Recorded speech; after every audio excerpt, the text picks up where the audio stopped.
The engagement ring felt like a shackle. Eliza Vance stood in the grand ballroom, surrounded by glittering chandeliers and false smiles, while Victor Hale's hand rested possessively on her waist. Across the room, behind a marble pillar, Rowan Blackthorne watched, jaw clenched, knuckles white around his glass. For 6 years, he'd kept his distance. For 6 years, he'd convinced himself that coldness was kindness, that silence was safety. But tonight, watching the woman he'd raised, protected, and secretly loved about to promise herself to a man who would destroy her, something inside him finally broke. This is a story about the lies we tell ourselves to survive, and the moment when survival isn't enough anymore. Stay with me until the end, hit that like button, and drop a comment with your city so I can see how far this story travels. Because what happens next will change everything. The first time Rowan Blackthorne held a dying man's hand, he was 14 years old, and the man was his father. The Duke of Blackthorne, a mountain of a man who'd commanded armies and bent nobles to his will with a glance, lay shrunken beneath blood-soaked sheets, his breath rattling like stones in a jar. The fever had taken him in 3 days. Outside the manor, the estate continued its brutal rhythm, fields being worked, borders being patrolled, deals being struck. Inside, time had stopped. "The girl," his father whispered, fingers digging into Rowan's wrist with surprising strength. "Promise me." Rowan didn't need to ask which girl. Everyone knew about the Vance family, minor gentry who'd owned the eastern orchards until a bad harvest and worse debts had crushed them. Lord Vance had put a pistol in his mouth 2 weeks prior. His wife had followed him into the ground 4 days later, though the physician called it a heart that simply gave out. Their daughter Eliza, barely 10 years old, had been left with nothing but a name nobody wanted and a future that looked like a cliff edge. "I'll see her cared for," Rowan said, his voice steadier than his hands. "No." His father's eyes, still sharp despite the fever's glaze, fixed on him. "Not cared for. Protected. The world will try to use her, break her, marry her off to some bastard who'll bleed whatever's left of her family's worth. You stop that. You make her untouchable." "I'm 14. You're the Duke of Blackthorne." His father coughed, speckling his chin with red. "As of approximately 10 minutes from now, so stop whining and swear it." Rowan swore. His father died 7 minutes later, which meant he'd been characteristically optimistic about his own timeline. The funeral was a spectacle of calculated mourning, nobles who'd hated the old duke suddenly discovering they'd loved him dearly, widows positioning their daughters in Rowan's line of sight, minor lords making note of which border patrols looked thin. Rowan stood through it all in clothes that smelled of camphor and shoulders that ached from holding themselves rigid. Eliza Vance stood 3 rows back, a small figure in an ill-fitting black dress that had probably belonged to someone else's dead relative.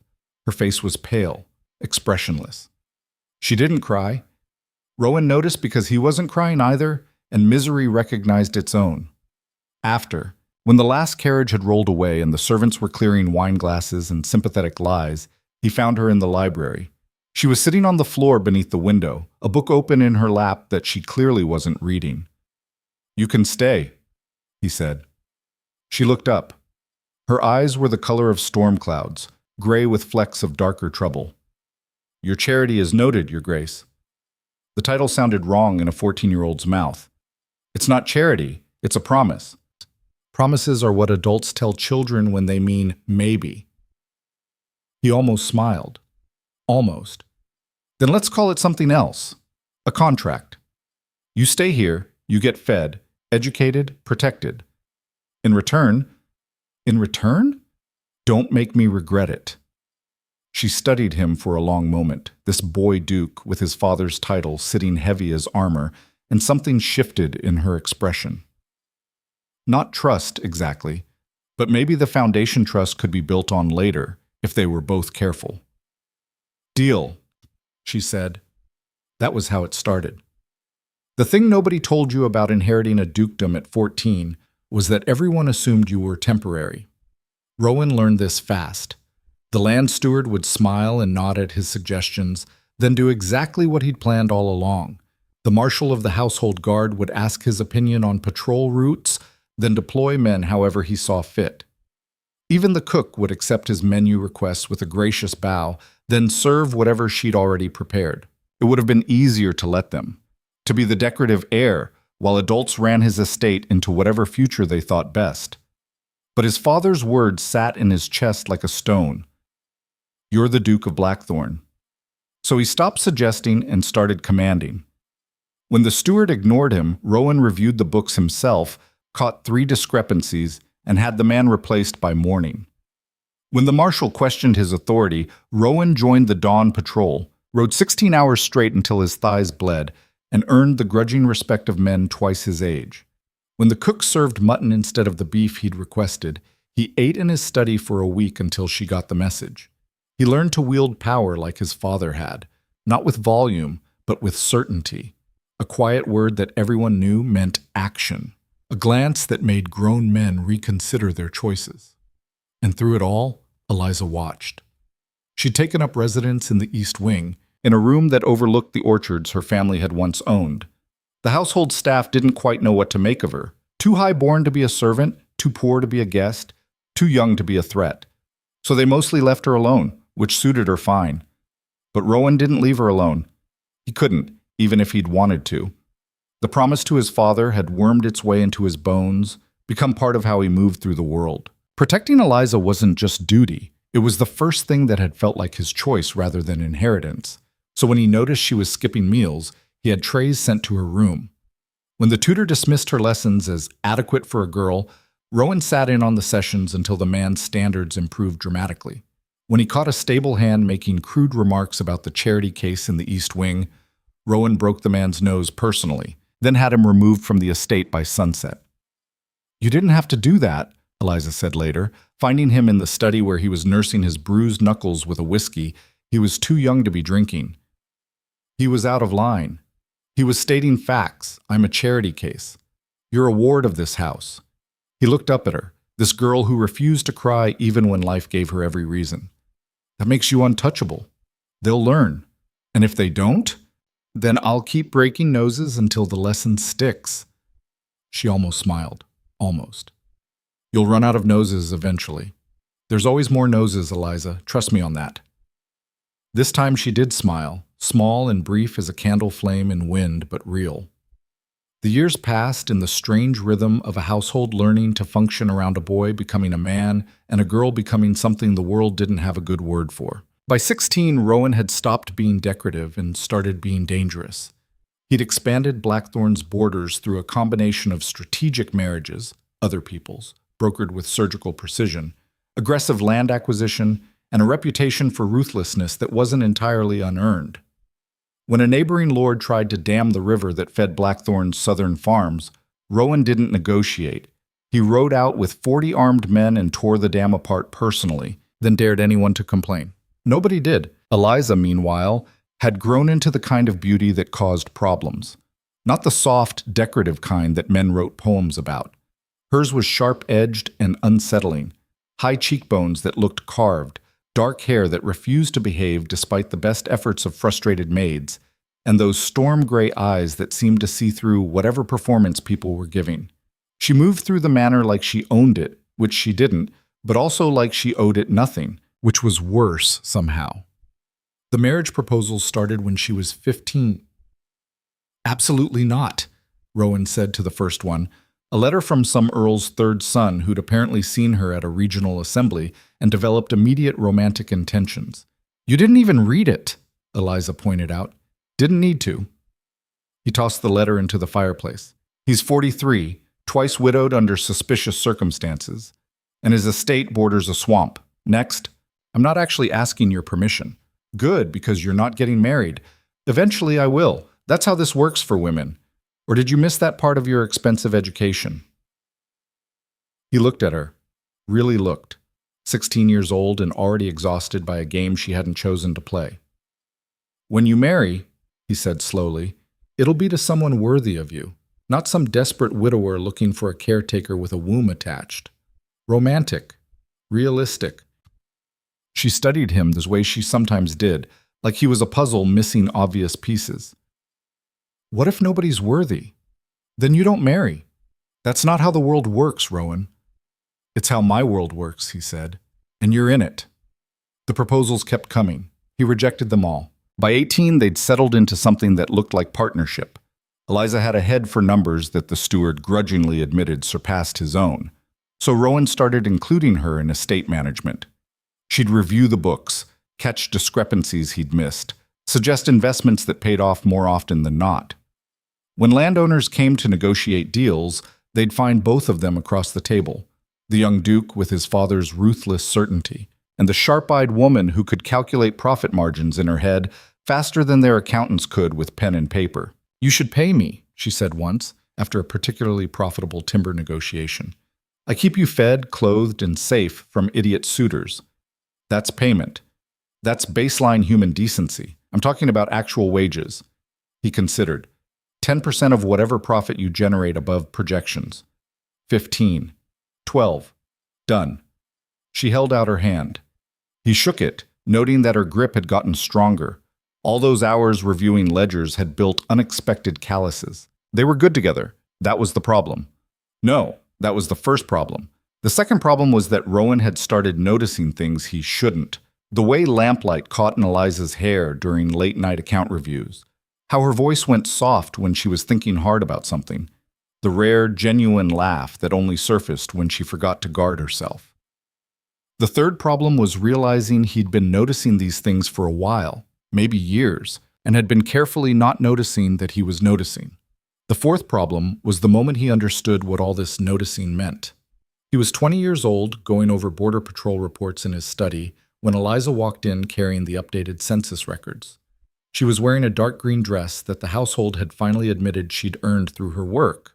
Not charity, not borrowed, but hers. Her hair was pinned up hastily, already coming loose. She had ink on her thumb. "The northern quarter population is up 15%, she said, dropping the ledger on his desk. "Mostly young families. We should expand the school." "Can't afford it until the spring timber contracts clear." "Yes, you can. You're just being conservative with capital reserves again." She leaned over the desk to point at a line item, and he caught the scent of soap and paper, and something underneath that was just her. And the thought that crashed through his mind was, "I want to kiss the ink off her thumb." He stood up so fast his chair scraped loud against the floor. "You're right," he said, voice tight. "Commission the school expansion. Bill it to estate improvements." She blinked, surprised by the sudden agreement. "That simple?" "That's simple. Now, if you'll excuse me, I have a meeting with the marshal." He didn't. He just needed her out of the room before he did something catastrophically stupid. After that, things got worse. Not worse in any way someone else would notice. The estate ran smoothly, their partnership remained efficient, the world continued spinning.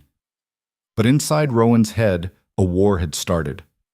Because the realization wouldn't leave. He was in love with Eliza Vance. Not the fond protectiveness of a guardian, not the warm approval of a mentor watching a protege succeed. Actual, complicated, completely inappropriate love that sat in his chest like a coal, burning hotter every time she walked into a room. And the worst part? She had no idea. Why would she? He'd spent 6 years being her guardian, her employer, her ally. He'd rejected every suitor, yes, but because none of them were good enough, which was objective fact, not jealousy. He'd kept her close, but as a business partner, not as whatever his idiot heart wanted her to be. She trusted him. She relied on him. She'd built her life around the safety he provided. And if he told her the truth, if he confessed that somewhere between childhood promises and adult partnership, he'd fallen catastrophically, irreversibly in love with her, he'd destroy everything. She'd think he'd been grooming her, manipulating her, using his position of power for personal gain. Every kindness would be recontextualized as strategy. Every protection would look like possession. The safe place he'd tried to build would collapse into something ugly and suspect.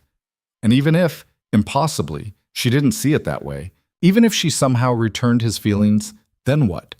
She was 20 years old with no family, no fortune, nothing but what Blackthorn provided. Any choice she made would be compromised by dependence. How could she freely choose him when saying no might mean losing everything? No. The only honorable option was silence. The only safe option was distance.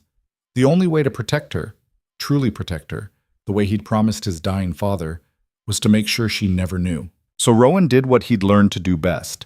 He wielded power with certainty, made the hard choice, and committed to it absolutely. He started pulling away.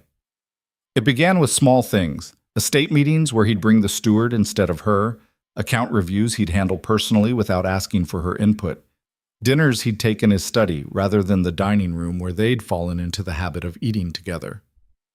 "Is something wrong?" she asked after the third canceled meeting. "Just busy. Border disputes need my attention." "I could help. It's handled." The lie sat bitter on his tongue, but he'd become good at swallowing bitter things. The distance grew. Conversations became shorter, clipped. He stopped asking her opinion, stopped seeking her company. When they passed in the hallway, he'd nod and keep walking. When she entered the study, he'd find a reason to leave. He watched her confusion turn to hurt, then hurt turn to something harder. Watched her withdraw into the politeness of a stranger. Watched the easy partnership they'd built crumble into formal exchanges about grain shipments and tax assessments. It was necessary, he told himself. It was protection. It felt like self-amputation. The household noticed. Servants whispered about arguments that hadn't happened, scandals that didn't exist. The steward asked carefully if Miss Vance's position was being reconsidered. The marshal wondered if she'd done something to fall from grace. "Her position is secure," Rowan said, voice flat. "See that everyone understands that." But he didn't explain why the Duke who'd once broken a man's nose for insulting her now couldn't stand to be in the same room for more than 5 minutes. He couldn't explain it because the truth was poison. He was protecting her from himself. Eliza's 21st birthday came and went without celebration. Rowan sent a gift, a set of leather-bound account ledgers, expensive and impersonal. She sent a thank you note that could have been written by a clerk. They didn't speak beyond necessary estate business for 3 weeks. He told himself this was working. This was right. Then Victor Hale arrived. Rowan was in the study reviewing a contract dispute when the marshal announced a visitor, Lord Victor Hale, nephew to the Earl of Thornfield, requesting an audience regarding potential land partnerships. "Show him in," Rowan said, not looking up from the documents. Victor Hale was exactly the kind of man Rowan instinctively distrusted. Too polished, too charming, smile too ready. Mid-30s, well-dressed in a way that suggested money spent rather than earned, carrying himself with the easy confidence of someone who'd never faced real consequences. "Your Grace," Victor bowed with perfect form. "Thank you for seeing me." "You have 15 minutes. Talk." Victor didn't flinch at the rudeness.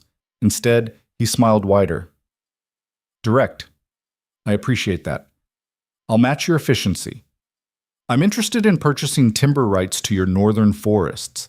I'm prepared to offer 20% above market rate for a 5-year contract." Now Rowan looked up. 20% above market was either stupidity or desperation. "Why?" "I'm expanding my holdings. Your land borders mine to the east. Consolidation makes strategic sense. You don't have holdings to the east. I will, pending negotiations." "With whom?" Victor's smile never wavered. "I'm not at liberty to say. Trade secrets, you understand. Do we have a deal or not?" Every instinct Rowan had said no. But the offer was legitimate, the price was exceptional, and his personal dislike of a man's smile wasn't grounds for refusing good business. "I'll review the proposal. Leave your details with my steward."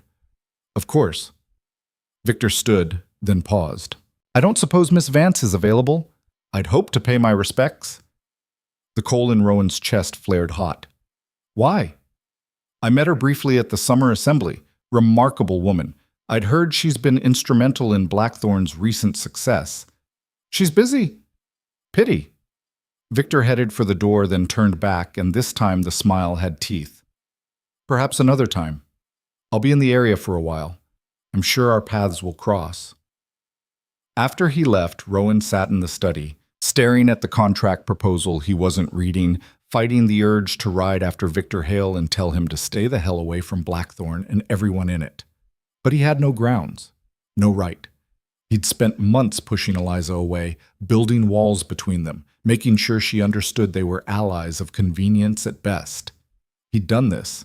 He'd created the distance that made her vulnerable to men like Victor. And now, he had to live with it. Victor didn't waste time. Within a week, he was a regular presence at Blackthorn, always with legitimate business, always impeccably polite, always finding reasons to cross paths with Eliza. Rowan watched it happen from his self-imposed distance, each interaction like watching someone light a fuse on an explosive he'd carefully placed himself. Lord Hale suggested a partnership on the eastern trade routes Eliza mentioned during one of their increasingly rare meetings. Her voice was carefully neutral, the tone of someone addressing a superior rather than an ally. What did you tell him? That I'd discuss it with you. And what do you think? She looked surprised he'd asked. The routes are profitable, but his cost projections seem optimistic. I'd want to see actual figures before committing. Then tell him that. You're the Duke. Shouldn't you?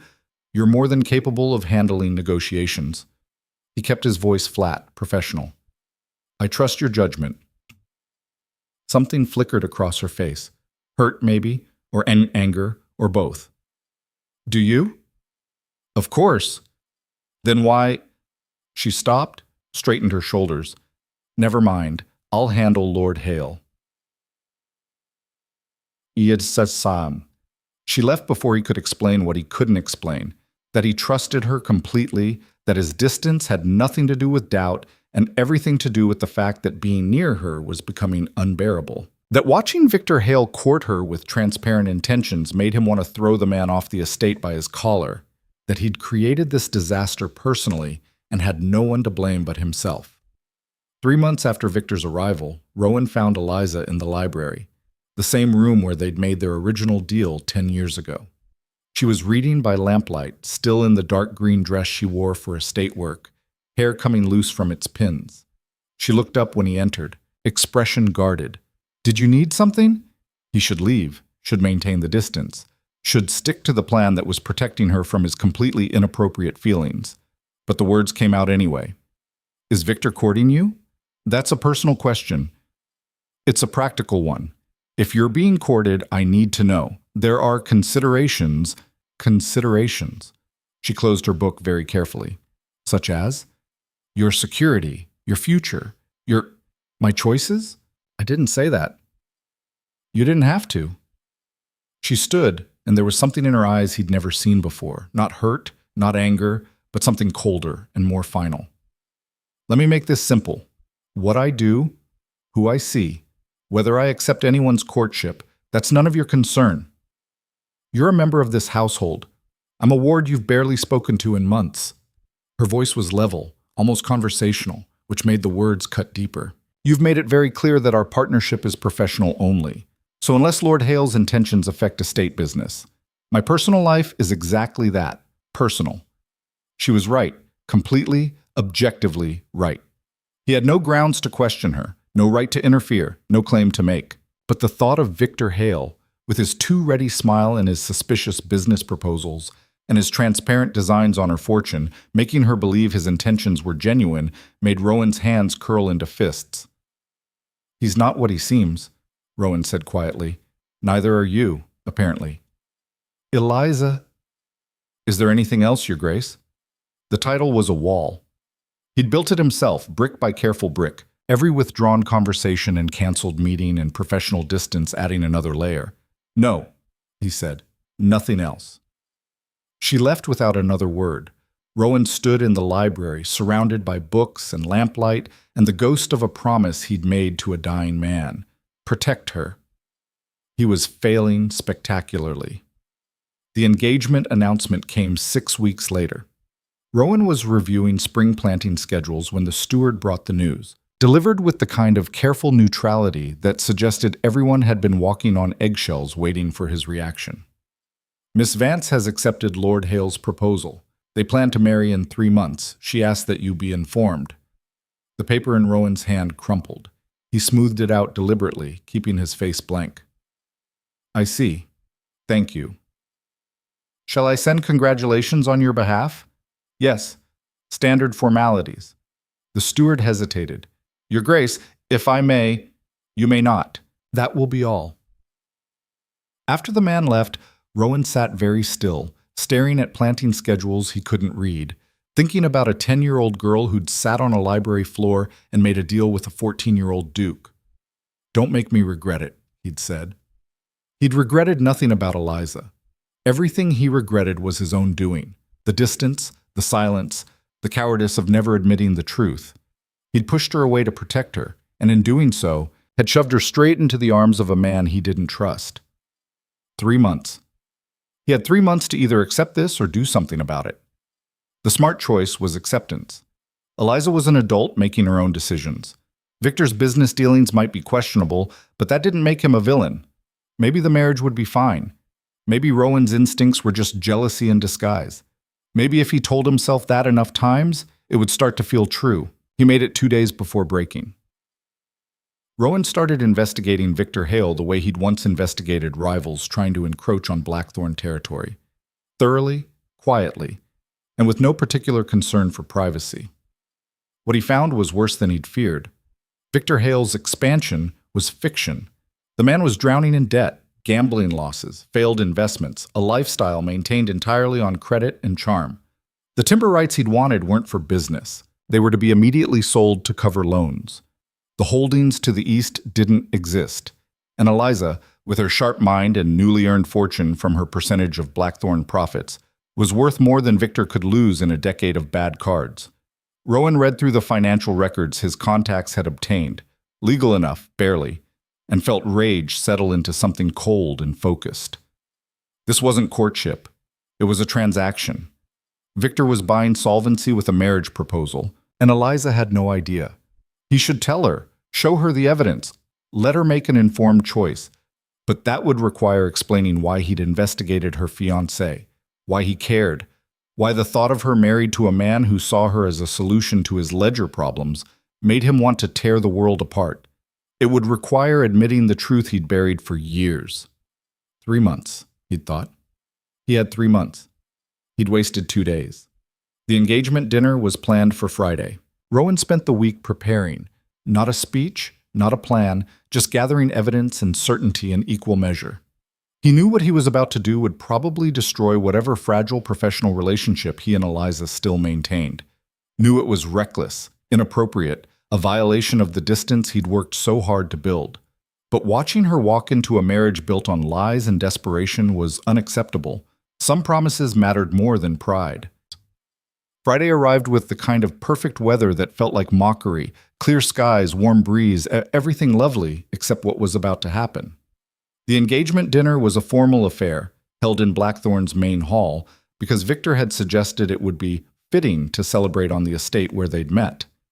Eliza had agreed, probably because refusing would have required explaining that the Duke barely spoke to her anymore. Rowan watched from the study window as carriages arrived. Local nobility, business associates, people coming to witness and validate Victor's prize. Eliza stood in the receiving line wearing silver silk that caught the lamplight, playing the role of happy bride-to-be with the same controlled grace she brought to business negotiations. Victor stood beside her, hand proprietary on her waist, smiling at guests like he'd won something. Rowan waited until the dinner was served, until wine had been poured and toast prepared. Then he walked into the hall. The conversations didn't stop immediately, just rippled quiet from the door inward as people registered his presence. The Duke of Blackthorn, who declined his invitation to his own ward's engagement dinner, suddenly appearing in riding clothes and boots still dusty from the road. Victor saw him first. The smile never wavered, but something behind his eyes went sharp. "Your Grace, what an unexpected pleasure." Rowan ignored him, walked straight to the head table where Eliza sat, documents in hand. "Eliza, we need to talk." She looked up, and for a moment her careful composure cracked into something raw. "Now?" "Now." "Rowan, I know what this is." He put the financial records on the table in front of her. "The question is whether you do." Victor was on his feet instantly. "How dare you?" "Sit down." Rowan didn't raise his voice. Didn't need to. "Or leave. I don't particularly care which, but if you interrupt again, I'll have you removed from my property by force."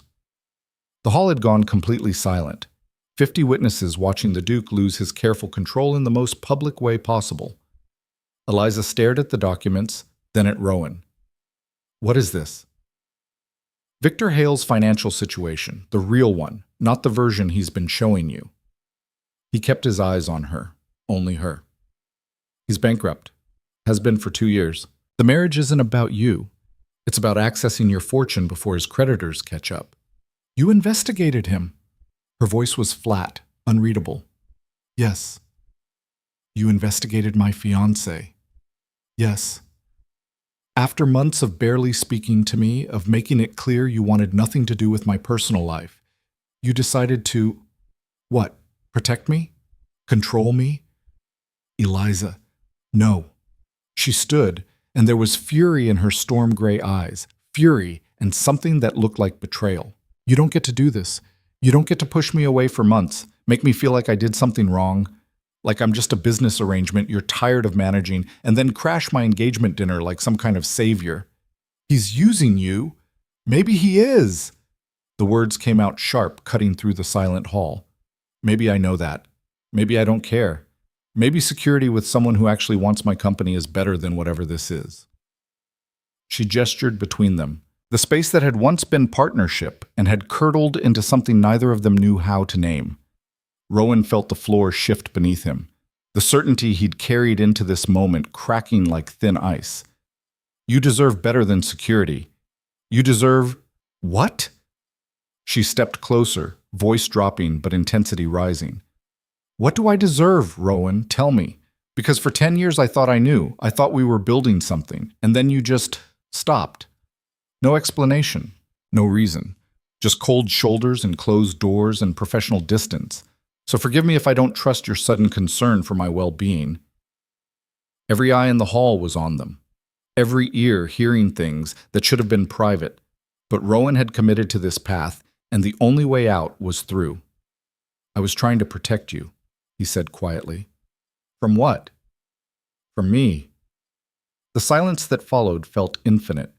Eliza stared at him, something shifting in her expression, confusion replacing anger, or maybe mixing with it. What? The word stuck. Years of careful control, of buried feelings, of convinced himself he was doing the right thing, all of it jamming in his throat. Victor chose that moment to interject, voice smooth despite the situation. This is clearly a private matter. Perhaps we should… I'm in love with you, Rowan said, still looking at Eliza, only Eliza. I have been for years, and I knew that was wrong, knew it was inappropriate and problematic and every other word for a guardian developing feelings for his ward. So I pushed you away. I thought if I kept enough distance, if I made you think I didn't care, you'd be free to find someone who could love you without all the complications I'd bring. Someone who hadn't raised you, who didn't have power over your security, who could offer you a choice that wasn't compromised by dependence. He could feel the hall holding its breath, feel Victor's fury radiating like heat, feel his own careful control completely shattered. I was wrong, he continued, about how to protect you, about what you needed, about thinking I could make you safe by making myself a stranger. But I wasn't wrong about this. He gestured at Victor, at the false engagement, at the lie wrapped in pretty promises. Being a disaster. He doesn't love you. He doesn't even see you. And you might be angry enough at me to accept that. But I'm asking you not to. Eliza's hand had gone to her throat, fingers pressing against her collarbone, like she was checking her pulse.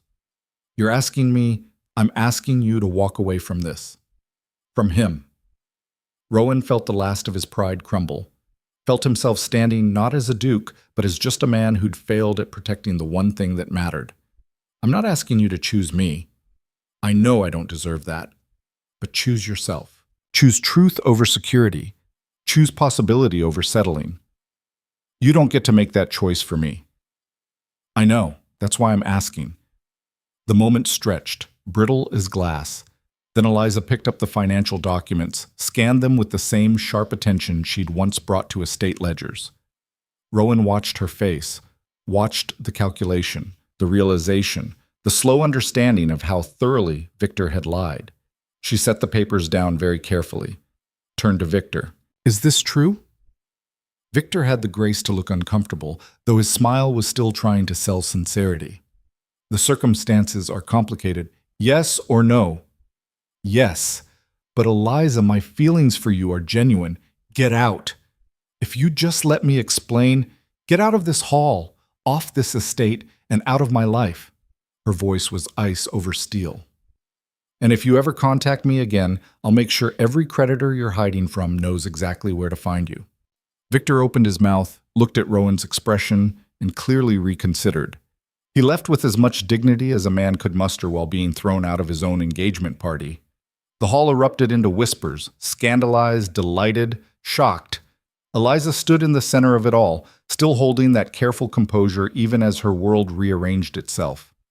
Then she turned to Rowan. "I need air," she said. "Don't follow me." She walked out through the garden doors, leaving him standing amid the wreckage of what was supposed to be her future.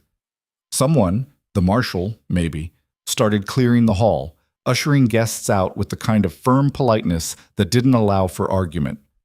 Within 10 minutes, the space was empty except for servants clearing wine glasses and the echo of the worst public scene Blackthorn had witnessed in a generation. Rowan stood there, breathing hard, wondering if he'd just saved Eliza from one disaster by creating a worse one, wondering if truth was always supposed to feel this much like destruction, wondering if she'd ever speak to him again. The garden was dark, except for the lanterns swaying in the night breeze, casting shadows that made the paths look unfamiliar. Rowan found Eliza near the fountain, the same fountain where she'd once fallen in trying to catch a frog when she was 12, where he'd pulled her out dripping and laughing despite himself. She wasn't laughing now. "I told you not to follow me," she said without turning around. "Since when have I ever done what you told me?" "Since you decided I wasn't worth your time anymore." The words hit like a blade between ribs. Rowan stopped a few feet back, giving her space even though every instinct screamed to close the distance. "That was never—" "Don't." She finally turned and her face was dry, but her eyes were bright with something worse than tears. "Don't tell me what it wasn't. Tell me what it was." "Because I've spent 6 months trying to figure out what I did wrong. And apparently the answer is nothing except exist in a way that made you uncomfortable. You didn't make me uncomfortable. You're in love with me."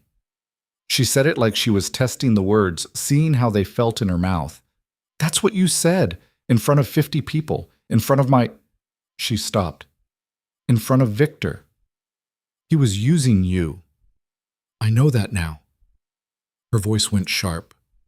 "The question is why you waited until my engagement dinner to tell me. Why not last week? Last month? Why wait until the most humiliating possible moment?" Because he'd convinced himself it wasn't his place. Because he'd thought she'd chosen Victor freely. Because he'd been a coward wrapped in nobility's clothing, and cowardice always picked the worst possible timing. "I thought you knew what you were doing," he said. "I thought you'd made your choice." "Based on what information? You think I have spies following my suitors around?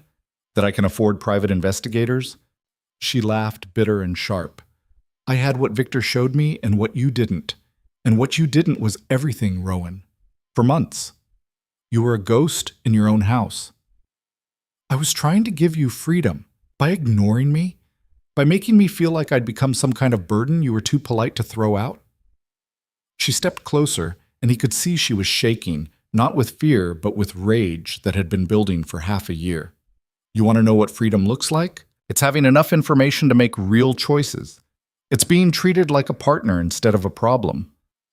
What you gave me wasn't freedom, it was abandonment with better furniture." The accusation landed true. He told himself so many pretty lies about protection and honor, but she was right. He just left her alone in a world that saw women as assets to be acquired. "You're right," he said quietly. She blinked. "What?" "You're right. About all of it. I was a coward. I thought if I kept my distance, you'd be free to make choices without my feelings complicating things. But I was really just protecting myself, making sure I didn't have to risk rejection or make things awkward. I dressed it up as honor, but it was just fear." Eliza stared at him like he'd started speaking a foreign language. "You're agreeing with me." "Yes. You never agree with me. You always have some logical reason why you're right." "I'm not right. I haven't been right about anything involving you since I realized I was in love with you." He pushed his hands through his hair, frustrated at his own stupidity. "I thought I was being noble. Turns out I was just being an idiot." "A colossal idiot," she corrected. "A catastrophic idiot. A monumentally stupid." She stopped, and something in her expression shifted. "Why now? Why finally tell me?" Because watching you marry someone who saw you as a transaction was unacceptable. But watching me be alone was fine? Alone you were safe. With Victor you were in danger. Safe. She repeated the word like it tasted wrong. Is that what you think I want? To be safe? Everyone wants to be safe. No, Rowan. Everyone wants to be seen, to be valued, to matter to someone. Her voice dropped, lost the sharp edge.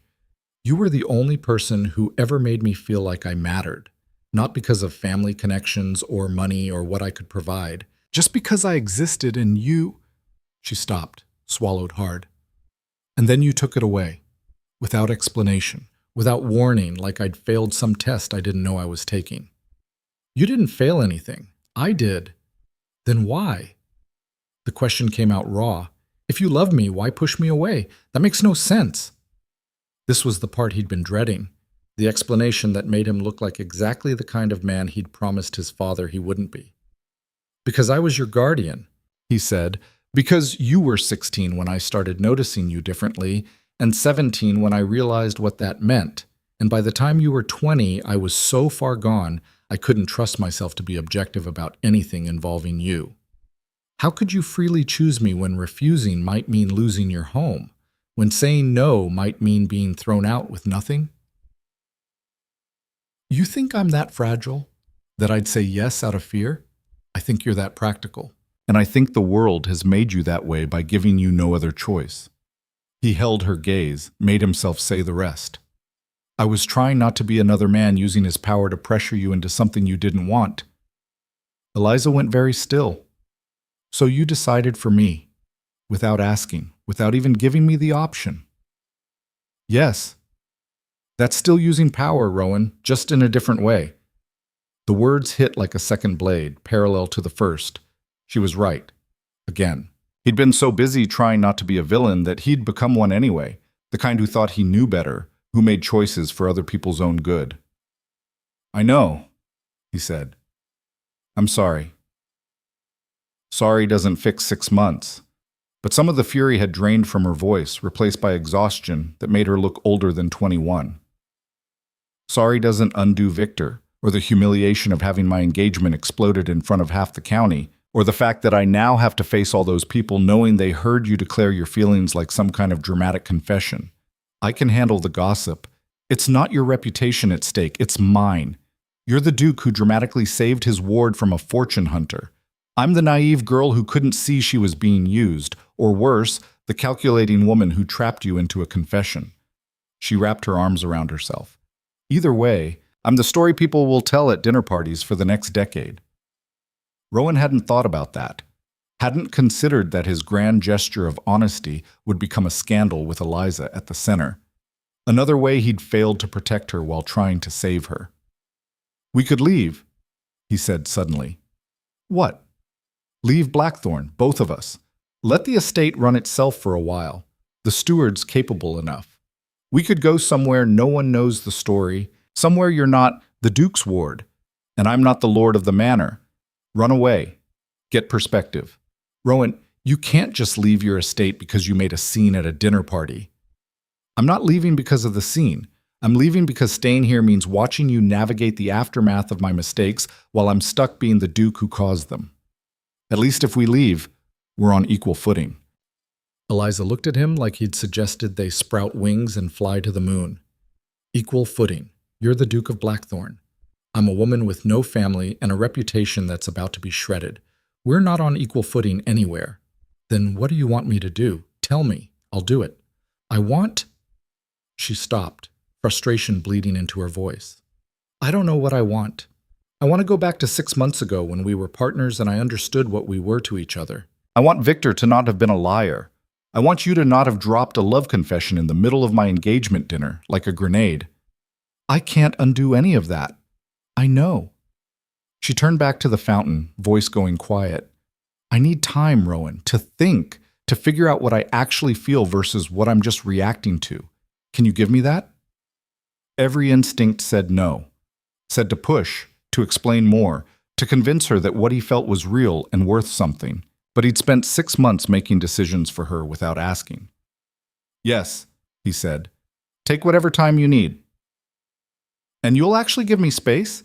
Not hover or send servants to check on me or do that thing where you pretend to be busy but you're actually just watching? I'll try. That's not promising. It's honest. She almost smiled. Almost. I suppose that's progress. She left him there in the garden, walking back toward the manor with her shoulders squared like she was heading into battle. Rowan watched her go and wondered if honesty was supposed to feel this much like losing. The next morning, the household moved with the careful silence of servants who'd witnessed drama and were trying very hard to pretend they hadn't. Breakfast appeared in the dining room at the usual time. Estate reports appeared on Rowan's desk. Life continued in all the small ways that didn't involve directly addressing the fact that the Duke had confessed his love for his ward in front of 50 witnesses. Rowan tried to give Eliza space, lasted approximately 6 hours before finding himself outside the East Wing, staring at her door like it held answers. If you're going to knock, knock. If you're going to stand there like a lost dog, at least do it less obviously. He turned. Eliza stood at the end of the hallway, arms full of ledgers, expression carefully neutral. I wasn't. You were. You've been standing there for 3 minutes. I was down in the study and saw you come up. She walked past him to her door, juggled the ledgers to free a hand for the handle. If you need something, say it. Otherwise, the hovering thing is exactly what I asked you not to do. I wanted to make sure you were all right. I'm fine. You're not fine. Your engagement just imploded in public. Actually, your investigation imploded it. I'm just dealing with the aftermath. She got the door open, started inside, then paused. For what it's worth, thank you. For the investigation. For telling me. It was terrible timing and humiliating delivery, but the information was important. You're welcome. Now go away. The door closed. Rowan stood there another moment, then did what she asked. Giving Eliza space turned out to be the hardest thing he'd done in years. Every instinct screamed to check on her, to explain more, to somehow fix what he'd broken. But he'd spent 6 months making that exact mistake, so he forced himself to stay away. To handle estate business. To act like a duke whose world wasn't quietly falling apart. 3 days passed. Then 5. Then a week. The gossip spread like oil on water, whispers in the market, knowing looks at church, letters arriving from distant relatives who'd heard the most extraordinary story. The prevailing narrative seemed to split between Rowan as romantic hero and Rowan as inappropriate guardian, with Eliza cast as either innocent victim or calculating social climber depending on who was telling the story. People are idiots, but, the marshal said bluntly when Rowan asked how bad it was. But they'll find new entertainment eventually. They always do. And until then, Miss Vance has to live with being the favorite topic of every tea party in 3 counties. That night, Rowan made a decision. He found Eliza in the library. Because of course she was in the library, the place they'd started this whole complicated mess. She was writing something, correspondence from the looks of it, and didn't look up when he entered. I'm offering you the orchard property, he said without preamble. Now she looked up. What? The eastern orchards. The ones your family used to own. I'm signing them over to you, full title, no strings, generating enough income that you'll be financially independent. He put the transfer papers on the desk. You want equal footing? Here it is. Land and income that's yours regardless of what happens between us. Eliza stared at the documents like they might bite. Why? Because you were right. You can't make free choices when refusing me might mean losing your home. So I'm removing that variable. You'll have your own property, your own money. If you decide you want nothing to do with me, you won't be homeless for it. That's... She picked up the papers, scanned them with her sharp accountant's eye. This is worth more than enough to survive. This is considerable wealth. You've earned it. 10% of profits above projections, remember? I've been calculating. You're owed substantially more than the monthly payments I've been giving you. This settles the debt. Rowan, I can't accept. You can. You will. He kept his voice level. Because I'm not asking. I'm correcting a mistake. You should have been paid properly from the start. Consider this back wages with interest. She set the papers down carefully. This feels like a grand gesture. It's basic fairness. You don't do basic anything. Everything with you is calculated. Then calculate this. I'm in love with you. You need time to figure out what that means to you without financial pressure complicating things. Therefore, you need independent means. It's logical. It's insane. You're signing over prime property because you had feelings. I'm signing over property you earned because I paid you unfairly. The feelings are separate. Are they, though? He met her eyes. Does it matter? Either way, the land is yours. Take it. Eliza looked at the papers, then at him, then back at the papers. If I take this, we're not even. You don't get credit for basic fairness after months of avoiding me. I'm not asking for credit. I'm asking you to accept what's yours. And if I sign these papers, what changes?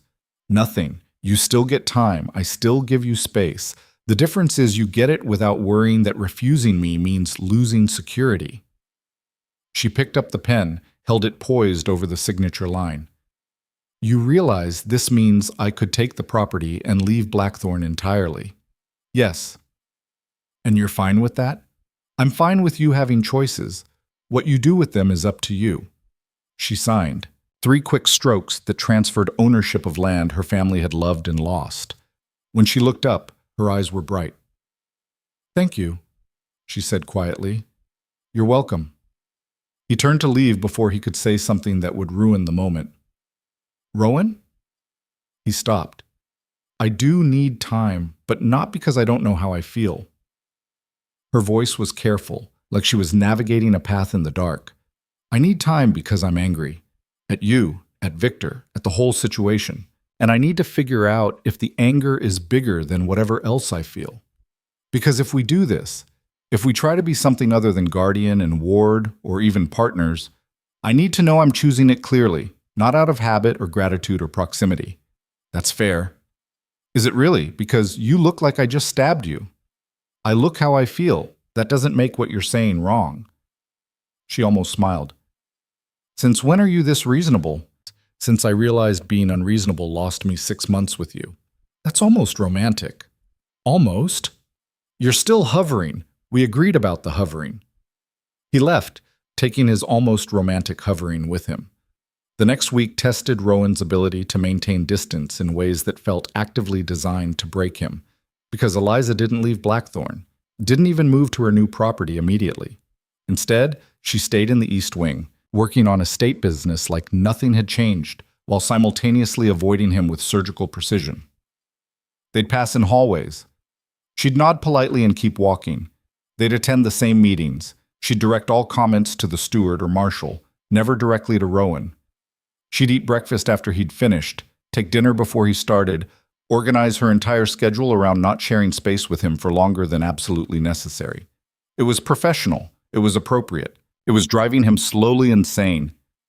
Just talk to her, Oak, the marshal said after watching Rowan stare at a patrol report for 10 minutes without actually reading it. She asked for time. She asked for space. Time doesn't mean silence. What's the difference? Space means not hovering. Time means letting her process. Neither means acting like strangers. The marshal pulled the unread report away. You're both miserable. She's walking around looking like she's waiting for the next disaster, and you're turning into some kind of brooding ghost. Talk to each other. About what? Anything. Weather, grain prices, that new foal in the stable. Something that reminds you you're people who can have a conversation without it being a crisis. Rowan found Eliza 2 hours later in the orchard. Her orchard now, technically. She was walking between the trees, touching branches like she was relearning something she'd once known. My father used to bring me here, she said without turning around. Before everything fell apart, he'd walk the rows every morning, checking for disease or damage. Said if you paid attention, the trees would tell you what they needed. Rowan stopped a few feet back, maintaining distance. I remember. He was particular about the pruning. Obsessive about it. My mother said he loved these trees more than his own family. She glanced back. She was joking. Mostly. You don't have to stay at Blackthorn, you know. The property comes with a house. Small, but livable. I know. She turned to face him. I'm not avoiding you by staying. I'm just not ready to leave yet. What would make you ready? Figuring out if I'm angry because you hurt me, or angry because I wanted you to feel the same way I did, and you were too stupid to say it. The confession hit like thunder on a clear day, sudden and completely reorganizing. I'm not blind, Rowan. I've lived in your house for 10 years, worked beside you for 4. You think I didn't notice when things changed? When you stopped meeting my eyes, when you found excuses to leave rooms I entered, when you replaced our partnership with professional distance? She stepped closer. I noticed, and I thought either I'd done something unforgivable or you'd realized I was developing feelings and found them repulsive. Eliza? Victor was safe, he was interested, available, and absolutely no risk of me looking like an idiot for caring about someone who'd decided I wasn't worth his time. Her voice went sharp again. So yes, I accepted his proposal. And yes, maybe part of me hoped you'd react, that you'd give me any indication that you cared beyond professional obligation. I didn't expect a public confession and financial investigation, but I also didn't expect complete silence. Rowan's mind was reeling, trying to recalculate the last 6 months through this new information. You have feelings for me. Have. I don't know what tense we're in anymore. She laughed, but it sounded more like breaking glass. That's the problem. I spent months convincing myself I'd imagined our connection, that I was projecting partnership into something it wasn't. And then you stand up in front of 50 people and say, "You've been in love with me for years, and I don't know if I'm vindicated or devastated or both. Both is fair. Both is complicated. Everything about us is complicated. Yes." She met his eyes. Which is why I need time. Because if we do this wrong, we don't just lose a relationship. We lose everything we've built. The partnership, the trust, all of it. And if we don't do it at all, we still lose it, just slower. She wrapped her arms around herself. So I'm trying to figure out which loss I can live with. Rowan wanted to close the distance, to offer comfort or certainty or whatever she needed. But the marshal's words echoed. Space doesn't mean silence, but it also doesn't mean pushing. For what it's worth, he said carefully, I think we'd be good together. Not despite the complications, but with them. We've always worked better as partners than as whatever we've been trying to be separately. That's assuming I forgive you for 6 months of unnecessary misery. I'm not assuming anything. I'm hoping. Hope's dangerous. So is safety. Ask Victor. She smiled despite herself. Too soon. Too honest? That too. She started walking again, trailing her hand along the tree branches. Give me another week. Let me get settled in the house, get some distance that's physical instead of just emotional. Then we can talk about what comes next. A week. 7 days. You can count them if it helps. I will. I know. She stopped at the edge of the orchard where the path led back toward the manor. For what it's worth, I think we'd be good together too. I'm just not sure that's enough. She left him standing among the trees that had once belonged to her family and now belonged to her again. 7 days, she'd said. He could manage 7 days. The week crawled. Rowan threw himself into estate work, border disputes, grain contracts, a minor land negotiation that would normally bore him senseless. Anything to keep his mind occupied and his body away from the east wing where Eliza was packing up her things. On the 3rd day, a letter arrived. Not for him, for Eliza. The servant who brought it looked uncomfortable. From Lord Hale, the man said. Delivered by courier, marked urgent. Rowan stared at the sealed envelope like it was a snake. Where is she? Moved to the orchard house this morning, Your Grace. Of course she had. 3 days ahead of schedule because Eliza did everything efficiently, including leaving. He should send the letter on. Should respect her space and her privacy and all the other things he'd promised. But Victor Hale didn't send urgent letters for good reasons. Rowan broke the seal. The letter was short, vicious, and exactly the kind of thing he'd expected from a man whose pride had been publicly shredded. Victor knew about this property transfer, had sources in the county records apparently, and he had opinions about what it meant. Your noble duke has bought you like any other transaction, just with land instead of jewelry. When you tire of being his kept woman, remember that some of us valued you for more than your accounting skills, though perhaps I overestimated what you were worth. The paper crumpled in Rowan's fist. He was halfway to the orchard house before remembering he was supposed to be giving Eliza space. slowed down, approximately not at all. She answered the door in work clothes, hair tied back, smudge of dust on her cheek. I said a week. Victor sent you a letter. Her expression shuddered. And you opened it. Yes. Because you thought, what? That I'd read his poison and suddenly decide he was right?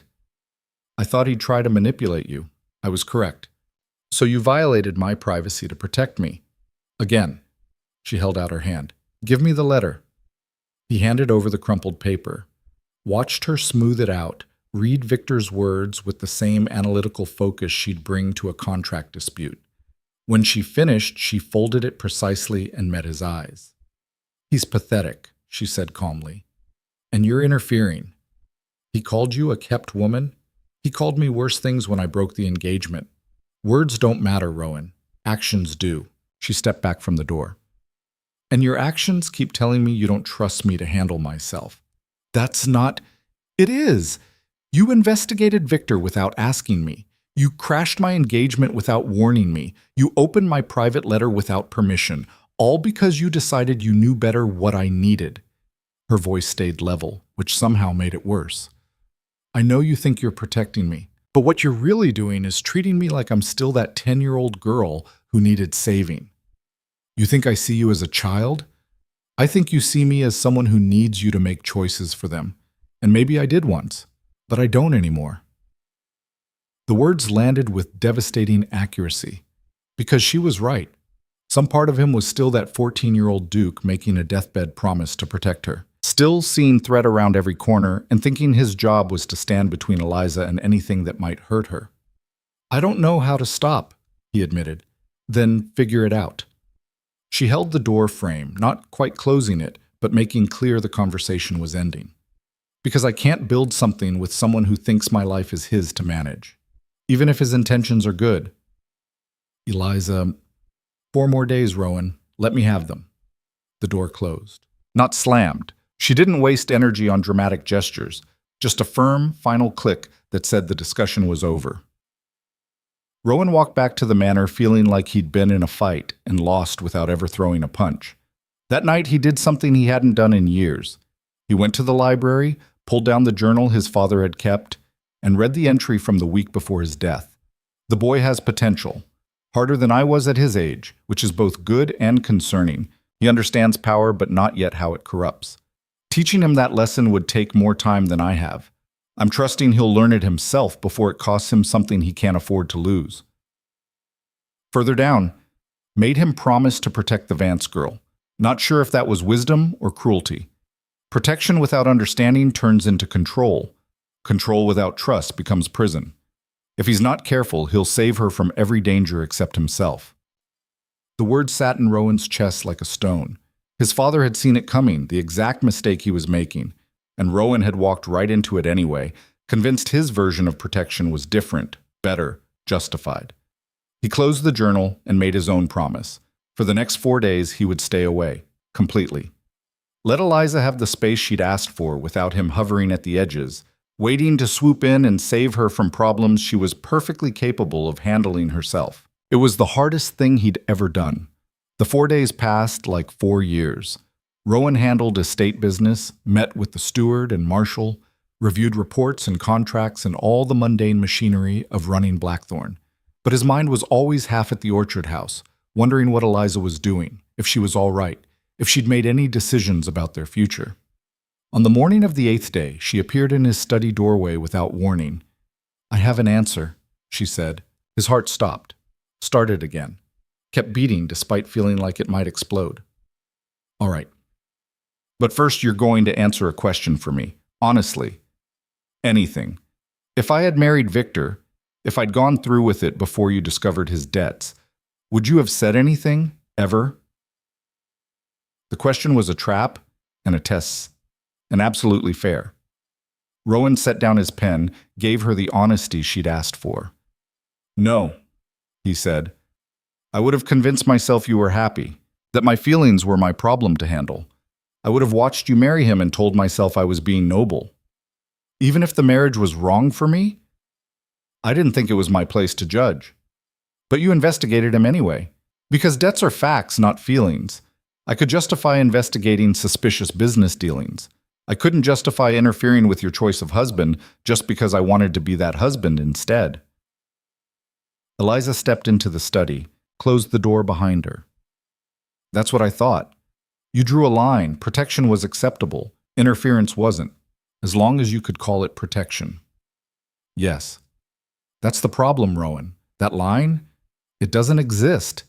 Every time you protect me without asking if I want protection, you're making a choice about my life that should be mine to make.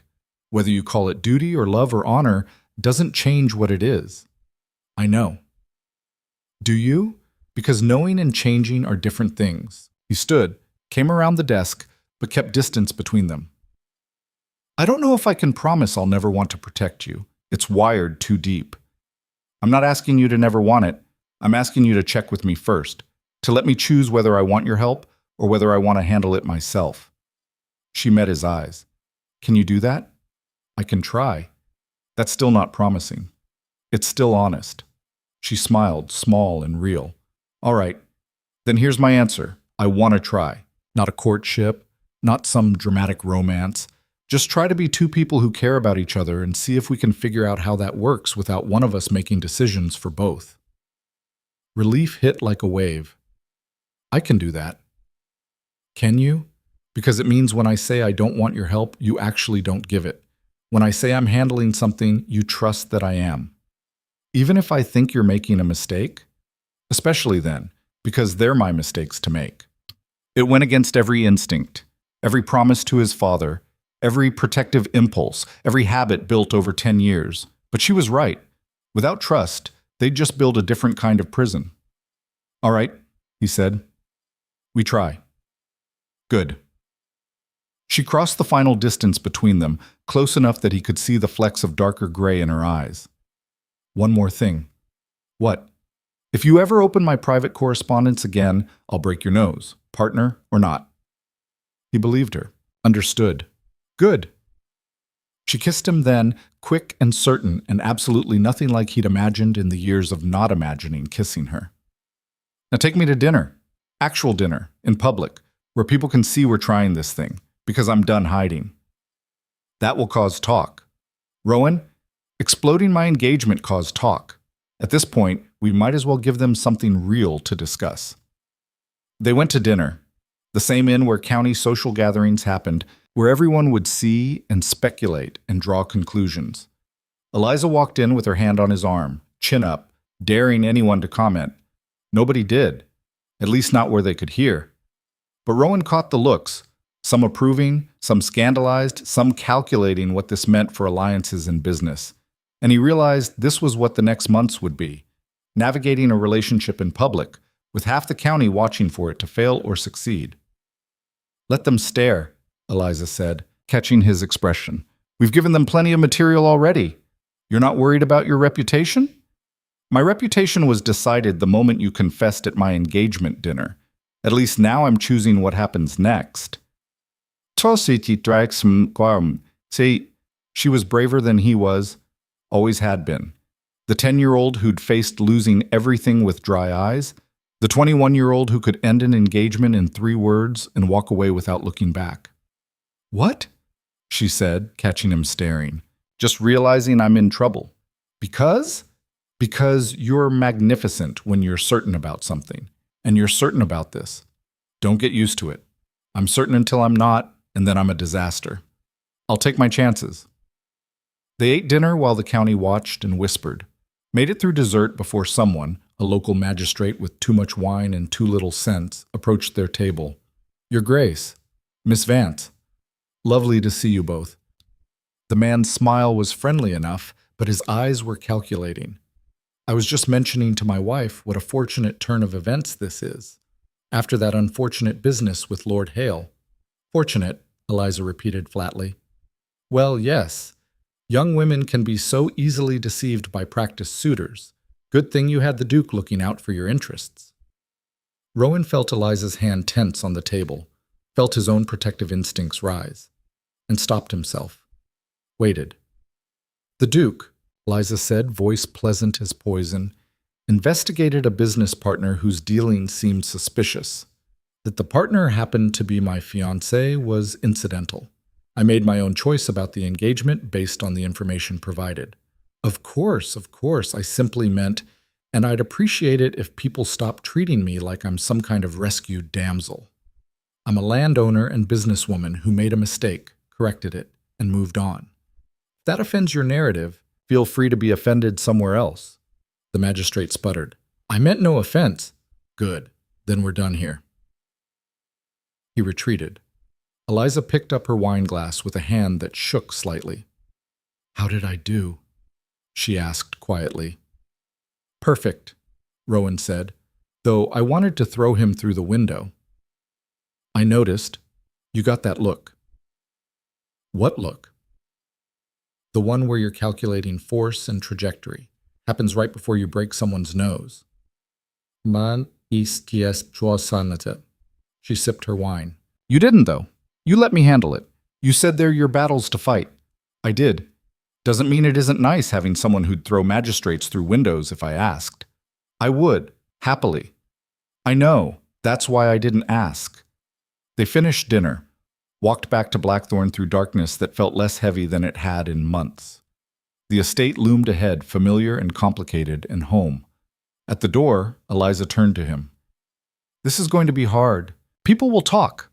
They'll make assumptions. Some of them will be right. I know. And you're still willing to try? I've been willing for years. I was just too stupid to say it. Then let's be stupid together. She smiled. Marginally smarter stupid, hopefully. That's the most romantic thing anyone's ever said to me. You need better romantic standards. Working on it. She kissed him again, longer this time, more certain, with the promise of figuring out what came next. Then she pulled back, straightened his collar, even though it didn't need straightening. Tomorrow, we tell the household, she said. Make it official that we're, whatever we're calling this, a disaster waiting to happen? That's one option. I was thinking courting, but your version has merit. Both? Both works. She left him at the door, headed toward the east wing even though she didn't live there anymore. Old habit, probably. Or maybe just wanting her own space to process. Rowan watched her go and thought about his father's journal. Protection without understanding turns into control. Control without trust becomes prison. They were trying to build something different. A partnership where protection was offered, not imposed. Where trust mattered more than safety. It was terrifying. It was right. And somewhere in the darkness, Victor Hale's poison letter sat in Eliza's possession. A reminder that the world would keep trying to tear them down. That security through marriage would always be easier than risk through choice. But they'd both chosen risk. Now they just had to figure out if that choice would save them or destroy everything they'd built. The announcement came at breakfast, delivered by Rowan with the same matter-of-fact tone he'd used to discuss crop rotations. Miss Vance and I are courting, officially. Anyone uncomfortable with that arrangement is welcome to seek employment elsewhere. The dining hall went silent. 20 staff members suddenly found their plates fascinating. The head housekeeper, Mrs. Pemberton, who'd been with Blackthorn since before Rowan was born, set down her tea with deliberate precision. About time, Your Grace. That broke the tension. A few nervous laughs, some exchanged glances that said I knew it, and breakfast resumed with the peculiar energy of people pretending nothing momentous had just happened. Eliza, sitting beside Rowan in what had been an empty chair for months, caught his eye. That went better than expected. You thought they'd riot. I thought Mrs. Pemberton might have opinions. She always has opinions. She just picks her battles. He kept his voice low. Though I suspect we'll hear them later, privately, with extensive commentary on propriety. He was right. Mrs. Pemberton cornered him in the study that afternoon, arms crossed, expression carved from granite. I have served this house for 32 years, she said without preamble. Watched you grow from a boy who couldn't tie his own boots into a man who runs an estate like a military campaign. So when I say this, understand it comes from respect, not judgment. All right, you're playing with fire. That girl has been in your care since she was 10 years old. People will talk, and what they'll say won't be kind to either of you. Let them talk. It's not that simple. She's vulnerable to accusations. Fortune hunter, social climber, manipulator. You're vulnerable to worse. Guardian who groomed his ward. Noblemen who took advantage. Those words stick, Your Grace. They destroy lives. Rowan had thought about this, spent hours turning it over in his mind during the week Eliza had asked for space. What would you have me do? Walk away from her to protect reputations?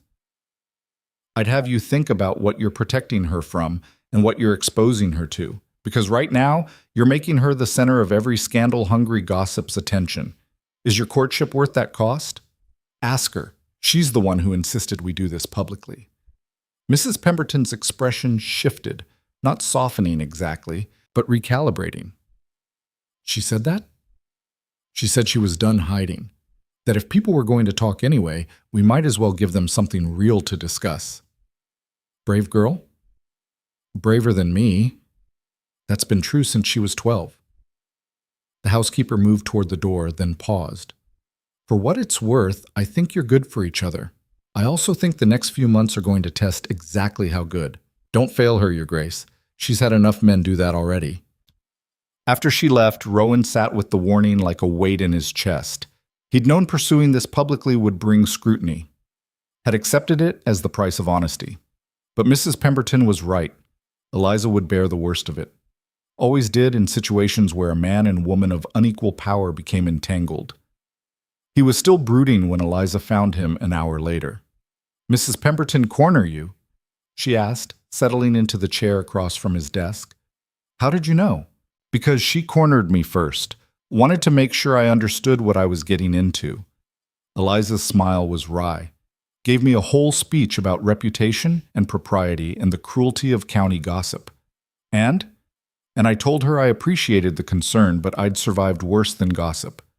She leaned back, studying him. You look troubled. I'm wondering if we should slow down. Give people time to adjust before we what? Hold hands in public? Attend dinners together? Rowan, we already exploded my engagement in front of half the county. Slowing down now won't make people forget. It'll just make us look ashamed. I don't want you hurt by this. Too late. I was hurt the moment you confessed. Now I'm just choosing what happens next. She stood, came around the desk. Stop trying to protect me from consequences we both accepted. It's insulting. I'm not. You are. You're doing that thing where you calculate all the ways this could go wrong and convince yourself you should make the choice for both of us. I can see it on your face. She was right. Again. He was running scenarios, measuring risks, trying to find the path that kept her safest, even if it meant sacrificing what they were trying to build. I don't know how to stop, he admitted. Then learn, fast, because I'm not interested in courting someone who second-guesses every decision we make together. She softened slightly. I know you're trying, but trying isn't the same as doing. What do you want me to do? Stop catastrophizing. We're courting. People are talking. That's not a crisis. It's just life. She headed for the door, then turned back. And tonight, you're taking me to the assembly. The whole county will be there, and we're going to dance like we have every right to be together. Because we do. The assembly, of course, the monthly gathering where every family of consequence showed up to see and be seen, to forge alliances and sharpen knives disguised as compliments. Walking in there with Eliza would be making a statement that couldn't be walked back. All right, he said. All right. We'll go. We'll dance. We'll give them something to talk about. Her smile was fierce. There's the man who broke a stable hand's nose for insulting me. I was wondering where he went. That evening, Rowan dressed with unusual care. Not vanity, but awareness that every detail would be scrutinized. Dark coat, perfectly tied cravat, boots polished to a mirror shine. The Duke's armor, worn for social battle instead of physical. Eliza met him at the carriage wearing deep blue silk that made her eyes look like storm clouds about to break. Her hair was pinned up with the kind of elegant simplicity that took effort to achieve, and she carried herself like she owned the world. You look dangerous, he said. Good. That's what I was aiming for. The assembly hall blazed with lamplight and ambition. Every significant family in 3 counties packed into a space designed for half that number, all pretending they weren't watching the door for Rowan and Eliza's entrance. They didn't disappoint. Rowan walked in with Eliza's hand on his arm, and the room didn't quite gasp. Too well-bred for that. But the silence that fell was nearly as loud. Conversations stuttered, heads turned. The musicians, bless them, kept playing, providing a soundtrack to the social reckoning happening in real time. "They're staring," Eliza murmured. "Let them." They made it 3 steps before the first interception. Lady Ashford, a widow with more money than sense, and a daughter she'd been trying to marry off to Rowan for 2 years. "Your Grace, Miss Vance, what a surprise to see you both here." "Why would it be a surprise?" Eliza asked pleasantly. "We live in the county. We attend assemblies."